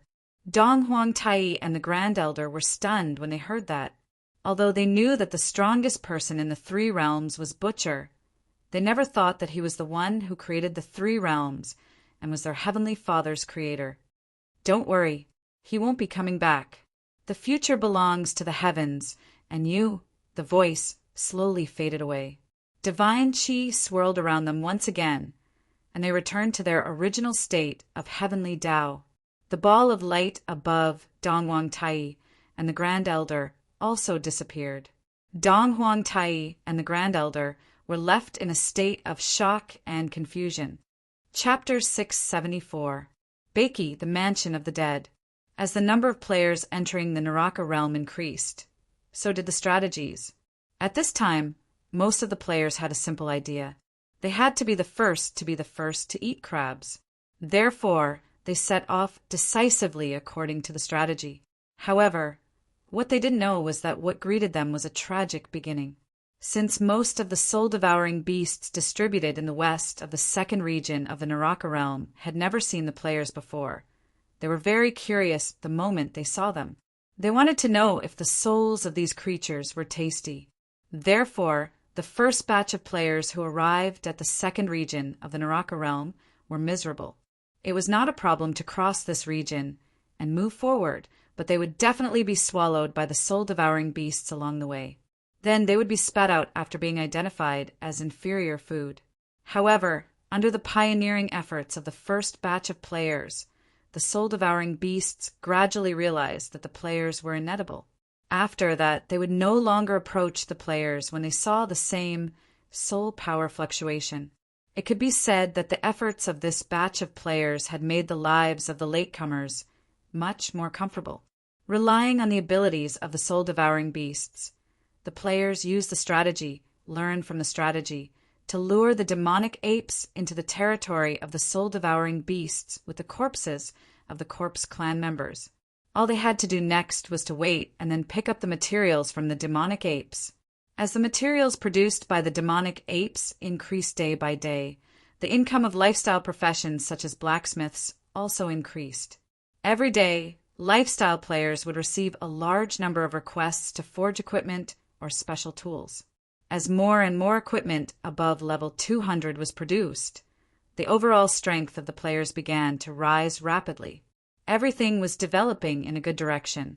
This made Lu Wu, who sat behind the scenes and learned the knowledge of creation from Bei Li, feel very gratified. He always felt that the future was full of hope. As the Calamity Army gradually took shape, they would definitely be able to fight against the heavenly realm, the netherworld, the devouring sea. An island formed by white bones was floating in the center of the sea. Looking down from above, one could see that this white bone island was actually built by the bones of a dead creature. It was obvious that this creature's body was huge when it was alive. There were several ports around the island with many ships coming and going. The interior of the island was very prosperous. There were many shops stocked with a large number of spiritual materials and treasures. People came and went to trade, and it was very lively. At this time, in the center of the island, inside a giant tower that was more than 100 meters tall, countless figures in black robes gathered around a blue formation, holding a meeting. Eldering, you're in charge of this matter. Explain it to everyone. At that moment, the woman standing at the head of the table suddenly turned her head to look at Eldering and said, from the dim blue glow of the array, it could be seen indistinctly that although the woman had the upper body of a human, the lower part of her body was that of a snake. At that moment, her eyes that were flashing with a scarlet glow stared straight at Eldering as she questioned him. When Eldering heard that, he nodded and immediately opened his mouth to say, regarding the player clan, I decided to investigate it as a precaution. After that, Elder Hua entrusted the Illusion Fish clan to go to Beiki to investigate. However, the problem now is that the Illusion Fish clan has moved away from the Devouring Sea and they are heading towards Beiki, where the player clan is located. In other words, the Illusion Fish clan has surrendered to the player clan. As he spoke, Eldering paused and swept his gaze across the people present before continuing. Although I don't know the reason, one thing is clear. The Illusion Fish clan actually dared to take the risk of offending the Underworld Chamber of Commerce to surrender to the player clan. From the perspective of the Illusion Fish clan, it is obvious that they think that the player clan is capable of contending against the Underworld Chamber of Commerce. Therefore, this time, I suggest that we continue to observe and investigate the player clan's background before taking action. Eldering, forgive me for not agreeing with your suggestion this time. It is not the Underworld Chamber of Commerce's style to be cautious over and over again. It is not the first time that the player clan has robbed our merchant ships. If we continue to tolerate it, what would the other sea merchants under our protection think of us? Therefore, I feel that we must strike with lightning speed and annihilate the player clan. At that moment, a burly man sitting opposite to Elder Ing suddenly spoke up. Seconded. Seconded. After the man finished speaking, most of the people present in the meeting shouted in agreement. After that, everyone fell silent and turned to look at the woman standing at the head of the table. The woman did not speak. The corners of her mouth slowly curled up, revealing a charming smile. Eldering, I actually have something that I'm very confused about. Can you answer it for me? Eldering was puzzled, but he still spoke decisively. Guild leader, please speak. Actually, we have known each other for a very long time. But recently, you have been a little unfamiliar to me. As she spoke, the woman's scarlet eyes focused on Eldering. Why do you say that? In my impression, you have always been a decisive person. It is precisely because of this that I established the War Chamber of Commerce and let you manage the various external affairs. And you have not been disappointed. You have always been able to handle the external affairs in the shortest time possible. Although I do not have a detailed understanding, I know that the rebellion on East Spring Island and the Sea of Storms incident all ended under your swift and decisive suppression. At this point, the woman took a deep look at Eldering and continued to speak. But only this time, your way of doing things has become very strange. It is completely different from before. If the words of caution came from the mouth of the Black Elder, I would think it is very normal. But this time, when the Black Elder said to take the initiative to attack, you advised us to be cautious. So I am very puzzled. I really want to know what your true thoughts are. You suspect me. Elder Ying's hoarse voice came from his mouth. When the woman heard that, the black robe on the surface of her body fell off, revealing her enchanting snake body. Her lower body that was covered in red scales suddenly curled towards Elder Ying, but stopped abruptly at Elder Ying's forehead and then slowly retracted. Why? I suspect that you have already taken action. We have worked together for so many years, and I trust you very much. But I trust you, and I hope that you can also trust me. Tell me the reason. At that moment, Elder Ying's heart was tense. He did not expect that this time, to clear the name of the player clan and the Sea King, would put himself in such a predicament. His mind was working at full speed, and Eldering began to think of a way to deal with it. At that moment, he also realized that what he was doing now was extremely different from the way he did things in the past. Back then, in order to bring down the Underworld Merchant Guild, he had always been swift and decisive in dealing with the outside world. He would personally carry out all the actions that could lead to war against the outside world. However, in the eyes of the higher-ups of the Underworld Merchant Guild, his actions had always been like this. This was also the reason why he was able to rise so quickly in the Underworld Merchant Guild. His decisiveness in killing had always been the label that others had for him. However, this time, the people involved were unable to see clearly. Elder Ing completely did not consider whether his change was too great. As he held a high position in the Underworld Merchant Guild and was the #1 person under the president, no one had mentioned this to him. Now that the president had personally pointed it out, he had already realized that the situation was not good. In the silence, everyone present was waiting for Elder Ying's answer. After a moment, Elder Ying suddenly said, "There's nothing much to explain. This is just my opinion after I carefully understood the situation of the player clan. Their appearance was too strange. In such a short period of time, they swept across the empty void and the Kuelong Ocean. They are definitely not the opponents that we encountered previously. So, I feel that we need to be cautious. However, if all of you have doubts, I have nothing to say." Hearing this, everyone was silent. They subconsciously turned their heads to look at the woman, waiting for her decision. "Elder Ying, I'm not very satisfied with your answer." The woman's eyes were glowing red, revealing a dangerous glint. "This is my answer. If you're not satisfied, you'll give me the same answer," Elder Ying suddenly said angrily. Seeing that Elder Ying dared to speak to the president in such a manner, everyone present had a bad feeling.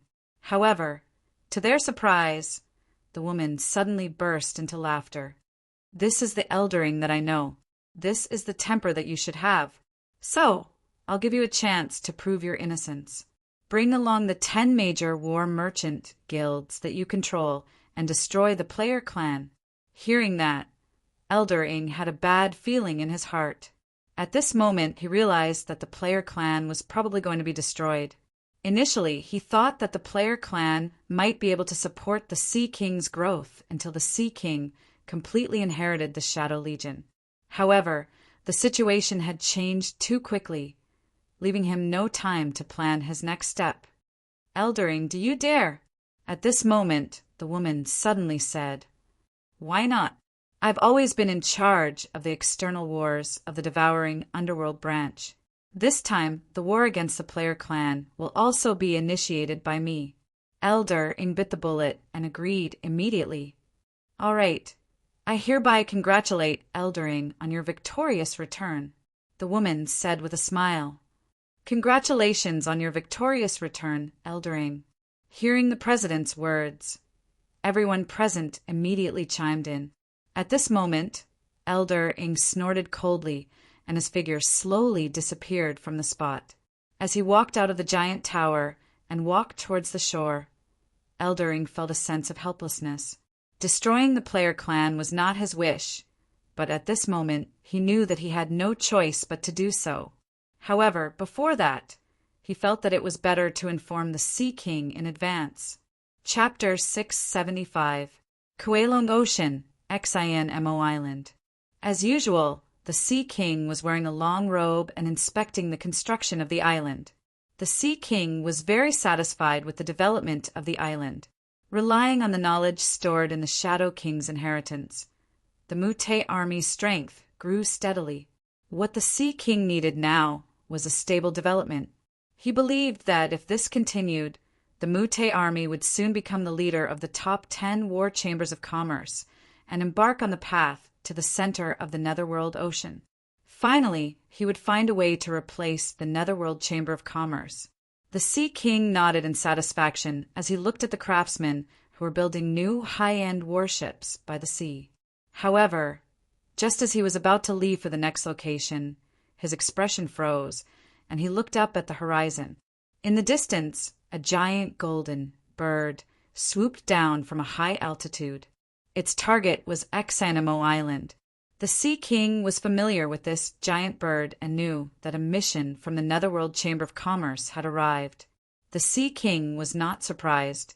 After all, it was under the name of the War Chamber of Commerce. It was normal for a mission to arrive. At this moment, the giant bird arrived above his head and dropped a letter before flapping its wings and flying away. The Sea King waved at the letter on the ground, and the letter flew into his hand. With a calm mind, he opened the letter and started reading the content. However, after a cursory glance, the Sea King's expression suddenly turned extremely ugly. Gathering the top 10 war chambers of commerce to annihilate the player clan? Is this for real? The Sea King was dumbfounded. It was a crucial period for him to develop his forces, and what he wanted the most was peace. However, he was told that he was going to war with the player clan now. What the F***CK? Looking at the content of the letter, the Sea King cursed in his heart. His good mood was completely ruined. In fact, he knew that this moment would come sooner or later. After all, the player clan was too arrogant. They were practically jumping around in front of the Netherworld Chamber of Commerce with arrogant provocation. It was already incredible that the Netherworld Chamber of Commerce could tolerate them until now. However, the Sea King was still extremely distressed when faced with such a situation. Going to war with the player clan. If it was 2 years ago, he would definitely be in favor of it. They should King kill these bastards who are not afraid of death and send them to the 6 realms of reincarnation. However, the Sea King felt that if they really fought, he might be the first to be sent to the 6 realms of reincarnation. He wasn't sure if the player clan could fight against the powerful underworld merchant guild, but as the vanguard of the player clan and the player clan, they would definitely meet a tragic end. They were basically no different from cannon fodder. The Netherworld Trade Association might not understand the player clan, but how could he not? That group of lunatics loved it when their enemies hated them to the core, yet they could not do anything to them. The Sea King knew this very well. Fighting with them was a double blow on the physical and mental level. However, he could not disobey the orders of the Netherworld Chamber of Commerce. At this moment, he knew that he had to make a choice. He could no longer benefit from both sides. He had to choose a side.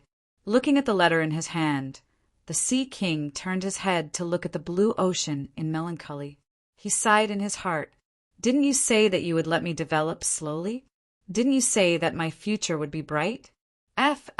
King Underworld Merchant Guild. King Player Clan. I'm very annoyed right now. You're the only ones who have so much to do. On the player's side, the ambushing of the demonic ape tribe had reached the point where the demonic ape tribe was furious. Due to the existence of the bloodline curse, the demonic ape tribe could not resist the temptation of the player clan's corpses. Even if they knew that it was a trap, they still chased after them with bloodshot eyes. However, what welcomed them was the soul-devouring beast trap set by the players. At the same time, the soul-devouring beasts had also discovered this characteristic of the player clan.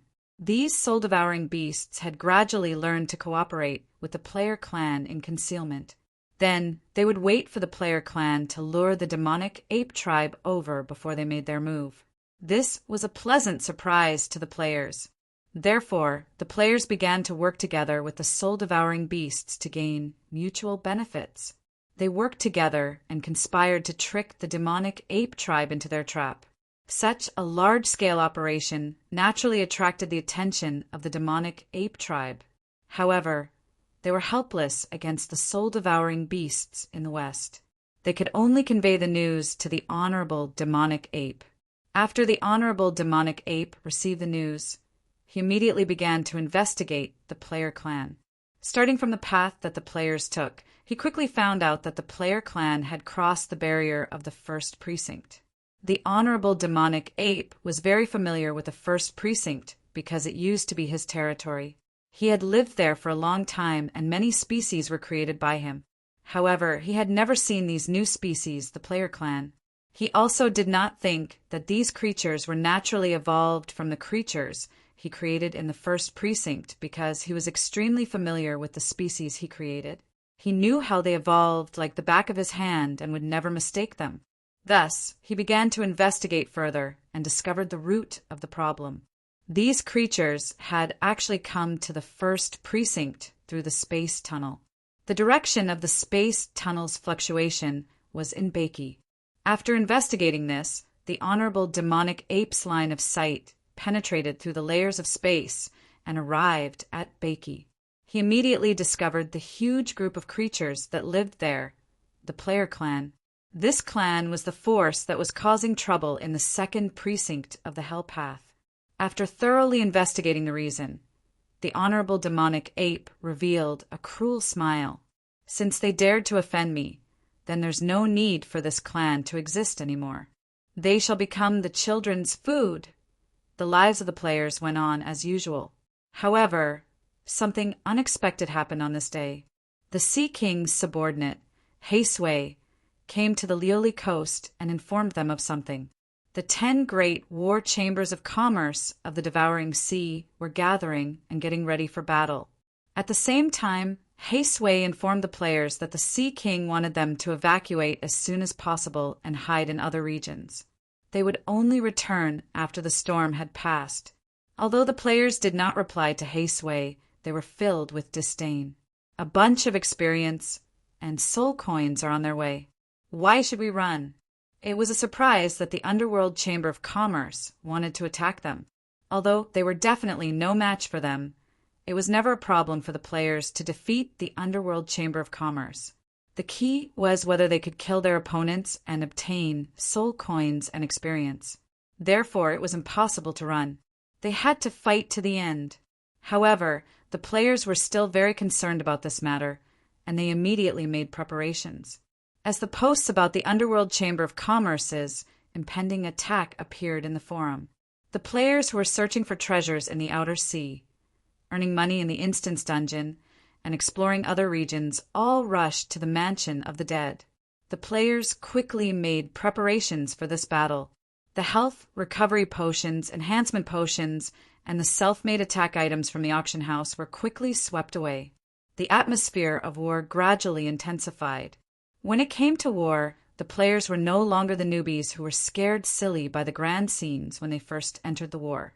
Most of the players were now battle-hardened. They only had a thirst for war because it could bring them great benefits. In order to maximize the benefits of war, Lu Wu even created the war honor system. The emergence of this war system made the players' benefits in war more standardized and not as messy as before. For example, during a war, there were 5,000 people in a group. However, the distribution of benefits during the war was very troublesome and could even lead to disputes. For example, the warrior players who were at the forefront would be trapped in the most intense area of the war. They would most likely be the first batch of players to die. Their early deaths would mean that the subsequent soul coins and experience would disappear. In comparison, the mage players would hide behind and attack while harvesting the enemy's lives. Not only was the level of danger much lower, but they would also be the party who would benefit the most. This caused the warrior players to feel very dissatisfied during the war. They felt that they had put in a lot of effort, but in the end, they would gain the least. It was a thankless and unfair task. However, the war honor system was a good solution to this distribution problem. The war honor system that Lu Wu created divided the benefits into 2 categories: the total amount of soul coins obtained after the war and the total amount of experience obtained by the entire group after the war. These were also the 2 main categories of benefits for the players in war. The function of the war honor system was to collect and store all the players' benefits and not distribute them for the time being. After a war, the players would exchange their contributions for rewards from the team interest pool, including soul coins and EXP. The specific war contributions were divided into 6 categories by Lu Wu: current war campaign, personal output, damage received, auxiliary healing, number of enemies killed, number of bosses killed, special category. Each category corresponded to a type of player. This way, the distribution problem would be solved easily. Even if a player fought with his life and was accidentally killed, his benefits would not stop. This was because the members of the group would continue to fight and expand the benefits in the pool of benefits. When the time came, the player who died would be able to exchange his contribution for soul coins and experience points in the pool of benefits as long as he went online. In this way, it would not matter even if the warrior player died in battle. As long as he achieved a fixed amount of contribution points, he could exchange his contribution for rewards. Apart from these 6 categories, there was also a death bonus to evaluate the player's contributions. This was to see if the value of a player's death was great, and then the points would be given. Lu Wu let the artifact examine all of this, and the artifact would then give out the points based on the contribution points. In other words, as long as the players in a group activated the war honor system during the war, the benefits, soul coins, experience points, obtained from killing enemies in the group would be stored in the pool of benefits. The contributions of the players during the war would be converted into honor points. At the end of the war, the points of the whole group would be combined to obtain a percentage of individual benefits. Then, the corresponding rewards would be drawn from the pool of benefits. Under such circumstances, the more effort one put in, the higher the contribution points one would get, and the greater the benefits one would obtain at the end of the war. Moreover, the war honor system that Lu Wu had set up was bound to the artifact. Under its detection, the calculation of the contribution points would not be a problem. The benefits of a group would be very fair, which would increase the enthusiasm of the players. At the same time, the extra benefits obtained during the war would not be included in the overall pool of benefits. For example, when a player accidentally picked up precious spiritual materials or high-quality weapons during the war, these war items obtained by luck would be classified as items of personal benefits and would not be included in the overall pool of benefits. This would also bring about many changes and surprises in the war. However, the existence of the war honor system would allow the players who put in the effort to reap their rewards. The players who were most happy with the appearance of this system were the warriors and assassins. As the party who put in more effort than they gained, they often felt that the mage players who stayed at the rear to deal damage were simply the sons of the battle officials. They reaped many benefits and did not die easily. However, with the appearance of the war honor system, they knew that their efforts in the future would be rewarded. Of course, all of this was free. The activation of the war honor system would be prompted when the group had more than 5,000 members. Then the players would vote to decide. This was the freedom that Lu Wu had given them. Chapter 676. Are all of you aware of the mission this time? I'm afraid I'll have to watch the entire battle. How awesome! On the other hand, the European server players once again keenly sensed that the original server was up to something. Their thoughts were simple. The original server wanted to monopolize everything. Bah, no way. Children, go ahead and devour. Those creatures that you hate will become your food. He could not tell if Eldering was bluffing him or if he really knew the truth. However, he dared not take the risk at this moment. Eldering listened and nodded silently. His gaze swept across the crowd and stopped at the Sea King. After the 9 major chambers of commerce finished distributing the tasks, Eldering turned to look at the Sea King. Eldering naturally did not know what the Sea King was thinking. He smiled and nodded, then said, "Don't think too much. It's enough that you understand what I mean. Perform well, and no one will know your secret. Your collusion with the player clan will also disappear with the destruction of the player clan. Develop well in the Underworld Chamber of Commerce in the future. I have high hopes for you." Looking at the grave expression on the Sea King's face, Eldering patted him on the shoulder and immediately disappeared from where he stood. As for whether the player clan would escape to the Sea King was not worried at all.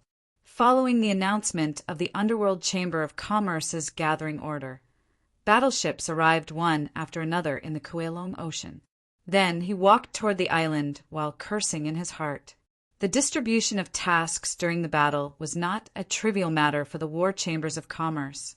"Old man, you bastard, you're the one who suggested to wipe out the player clan? You old fart, don't mess with the player clan even if you have nothing better to do.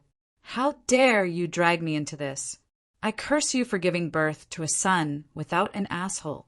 The distribution of tasks is complete.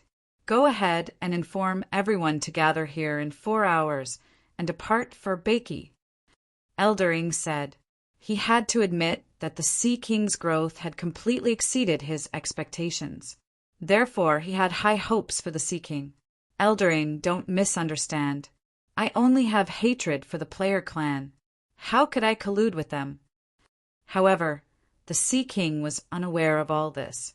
When he saw Eldering looking at him, he immediately nodded to show his respect. "Such a good task. Old man, you are too biased, but I like it. Hence, He decisively began to gather his men. After Elder Ing came closer, the people in charge of the various war chambers of commerce immediately opened their mouths to speak, respectfully. Sea King, you've just joined the War Chamber of Commerce, so your strength is relatively weak. You'll be responsible for the blockade at the back of the sea. Don't let the player clan escape from the Void Ocean. The idea of overthrowing the underworld merchant guild and replacing it was born from his conversation with this old man. However, when they thought about how the Sea King could watch from the back while they had to fight head-on with the War Chamber of Commerce, they were extremely dissatisfied and could only glare angrily at the Sea King. Upon hearing this, the Sea King, who was initially very nervous, was confused. At that moment, he was seriously suspecting that this old man was secretly plotting something. He had already noticed that there seemed to be a problem with this Eldering, responsible for sealing off the sea, so there was no need to fight. After Eldering left, the Sea King was dumbfounded. After all, they had nothing to do with each other before.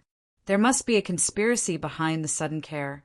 The venerable demonic ape's voice resounded throughout the Purgatory Realm's second realm. Sea King, do you know why I gave you this mission? The Sea King's heart trembled. Could it be that I'm too weak? Underworld, Kuelong Ocean. The Sea King turned a blind eye to the gazes around him, with a solemn expression. He looked as if he was about to shoulder a heavy responsibility.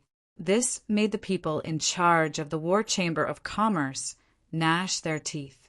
Eldering nodded and continued to speak. Now, the Sea King had become his biggest expectation.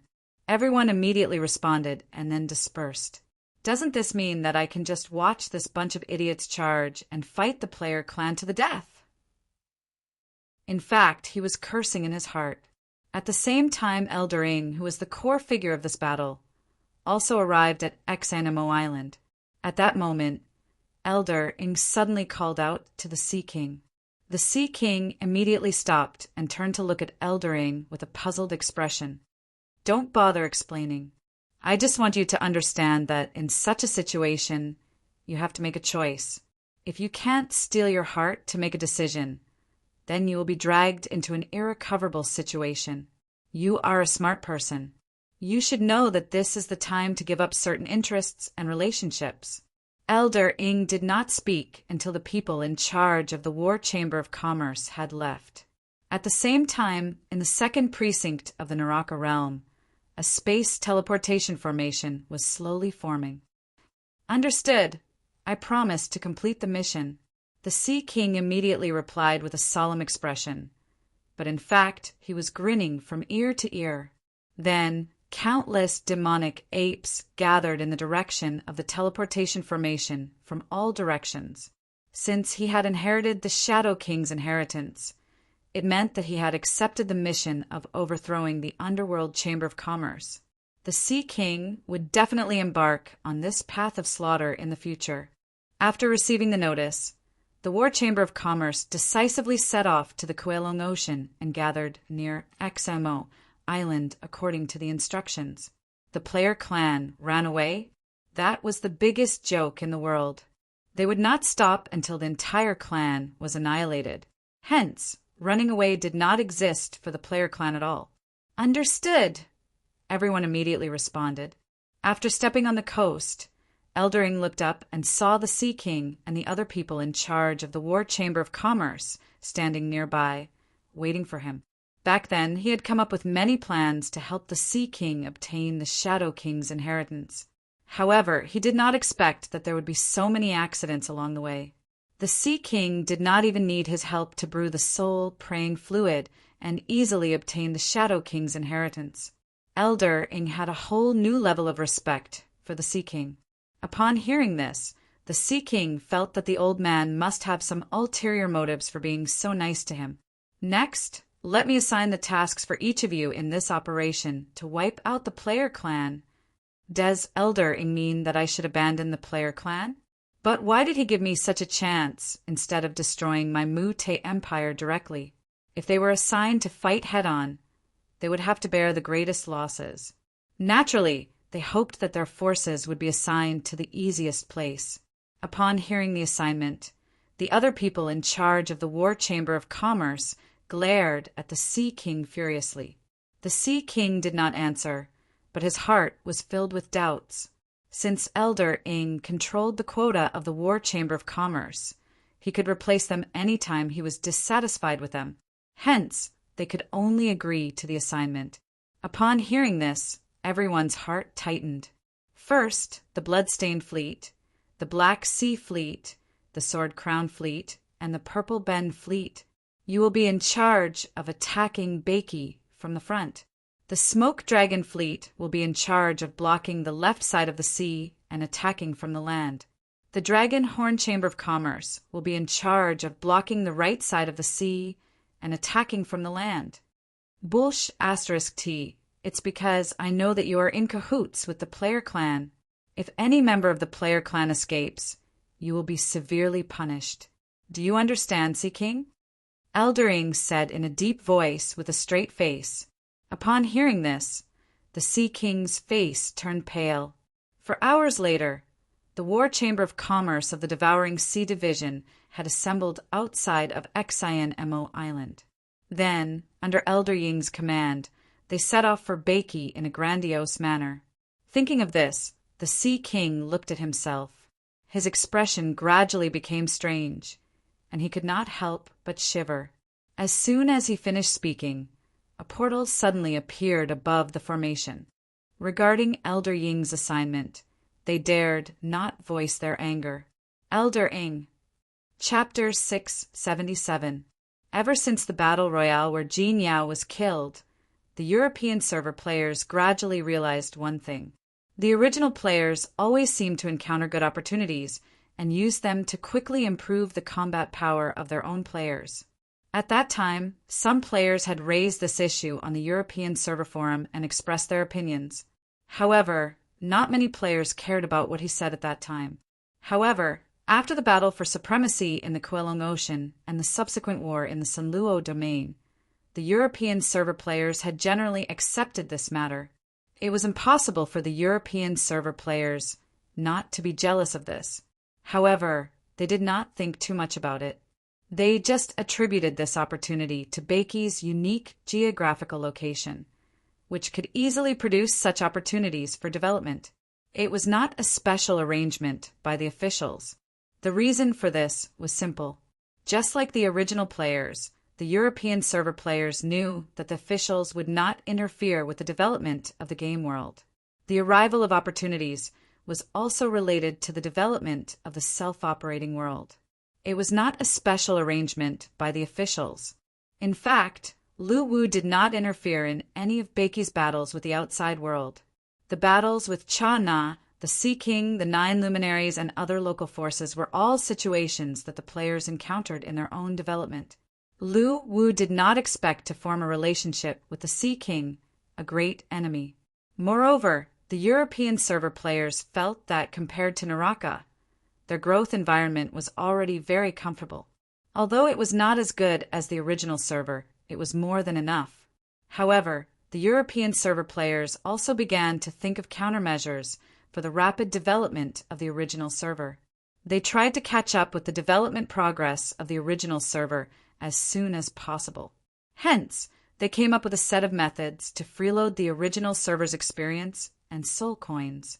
That was to always pay attention to the original server's situation. If they sensed that there was something to be gained, they would freeload it and not let the original server monopolize it. This really gave the European server players a taste of sweetness. After a few rounds of battles, they earned a lot of money. The entire server's combat power was greatly improved as a result, and they also obtained a large number of spiritual materials and other resources. This time, the European server players who were lurking in the original server forum to inquire about the news immediately sent the news back to the European server forum when they found out that the original players had begun to gather for war. Hence, a large number of European server lurkers came and began to investigate the specific information. Soon they understood the whole story. It turned out that the Underworld Chamber of Commerce's army was about to attack Bakey. In this regard, they made a decisive decision and immediately began to prepare for war. sending out recruitment posters. Soon, a large number of European server players responded to the call. Most of the European server players did not want to miss out on such a lucrative war.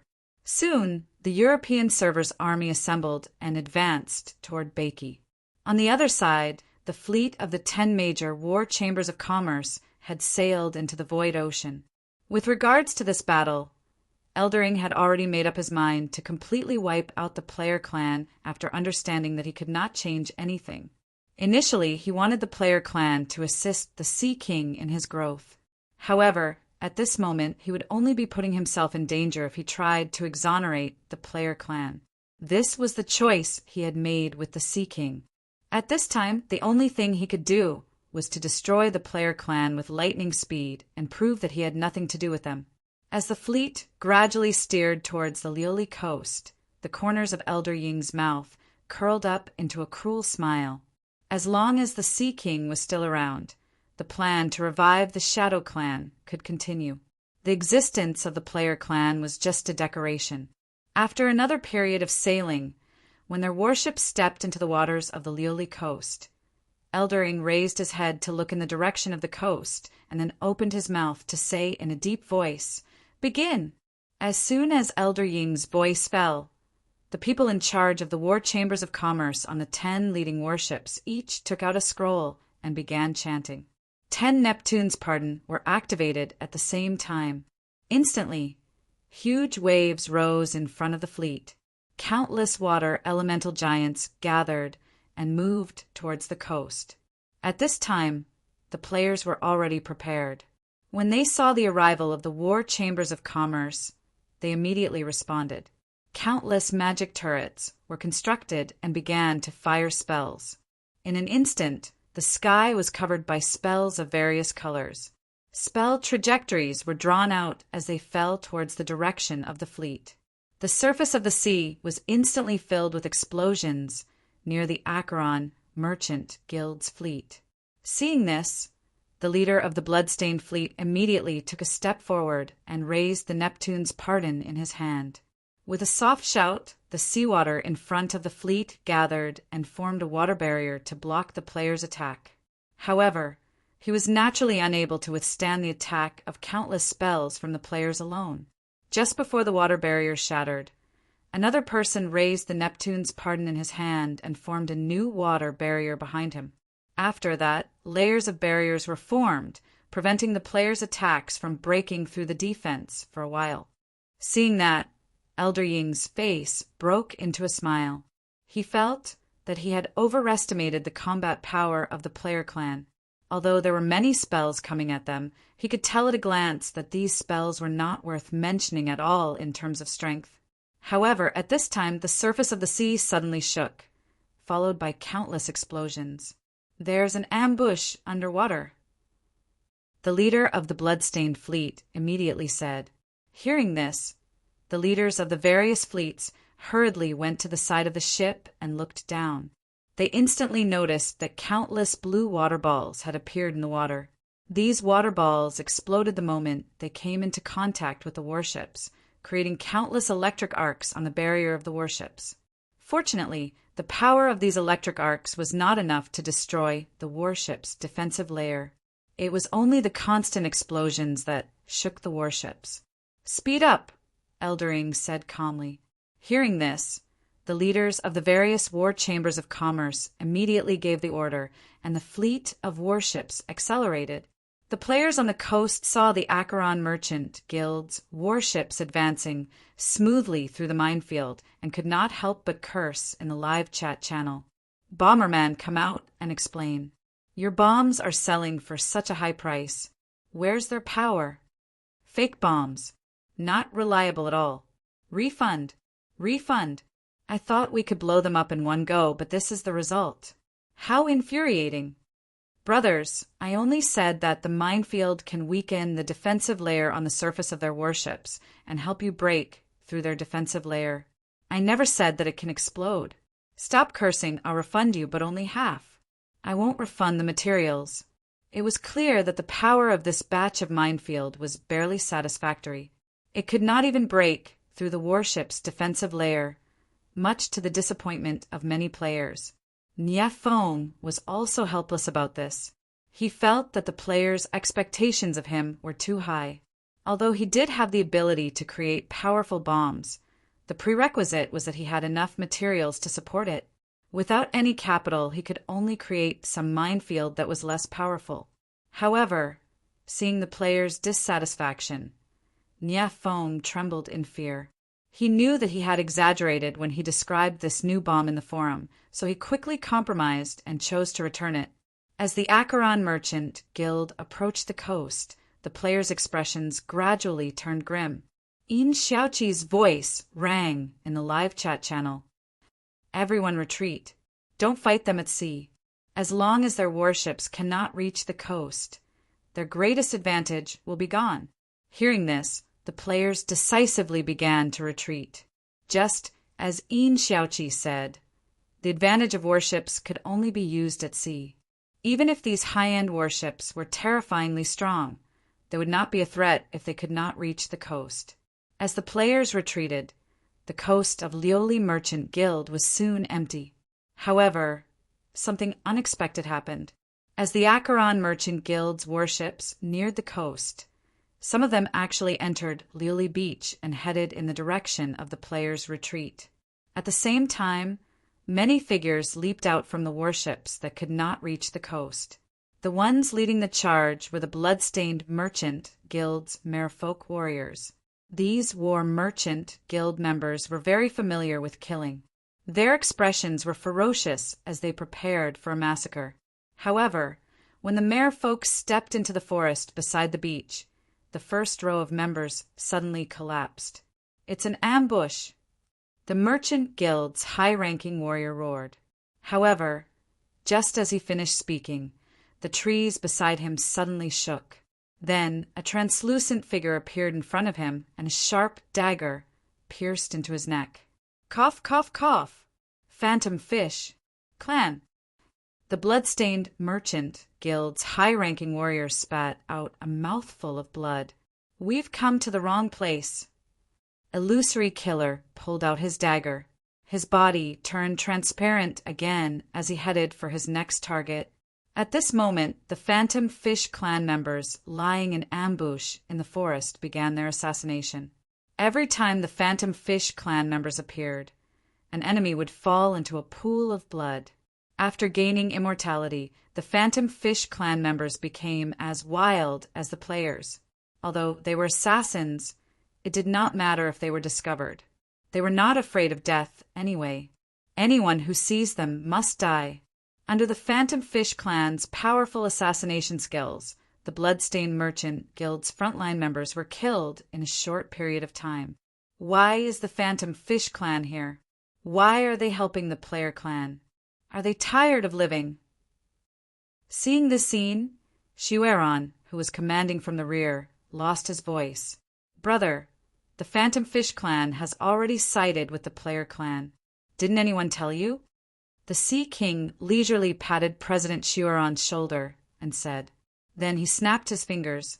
Immediately, the Mute warships left the coast and headed for the sealed sea behind them. Hearing this, President Xueran's face turned pale. He knew very well how powerful the Phantom Fish Clan was. They were the undisputed #1 bounty hunter group in the Devouring Sea. They were definitely not weaker than the Blood-Stained Merchant Guild. Therefore, when he heard the news of the Phantom Fish Clan siding with the player clan, he realized that something was amiss. When he first came into contact with the player clan's combat power did not seem to be a threat to him. Therefore, the Phantom Fish Clan's siding with the player clan was very strange. Seeing his clansmen being massacred in the forest, President Xueran could not stand it any longer. Without thinking about it, he immediately levitated into the air and headed for the forest beside the Lioli coast. At this moment, the players' counterattack had begun. Countless players suddenly took out their tool hammers, turned around, and dashed toward the warships that were chasing after them. Clink, clank, clank, clank, clank, clank. According to Yin Xiaoqi, since these warships could come ashore, they would completely dismantle them. It was impossible to defeat them. Therefore, it was necessary to maximize the profits. If they could obtain spare parts, it would be a profit.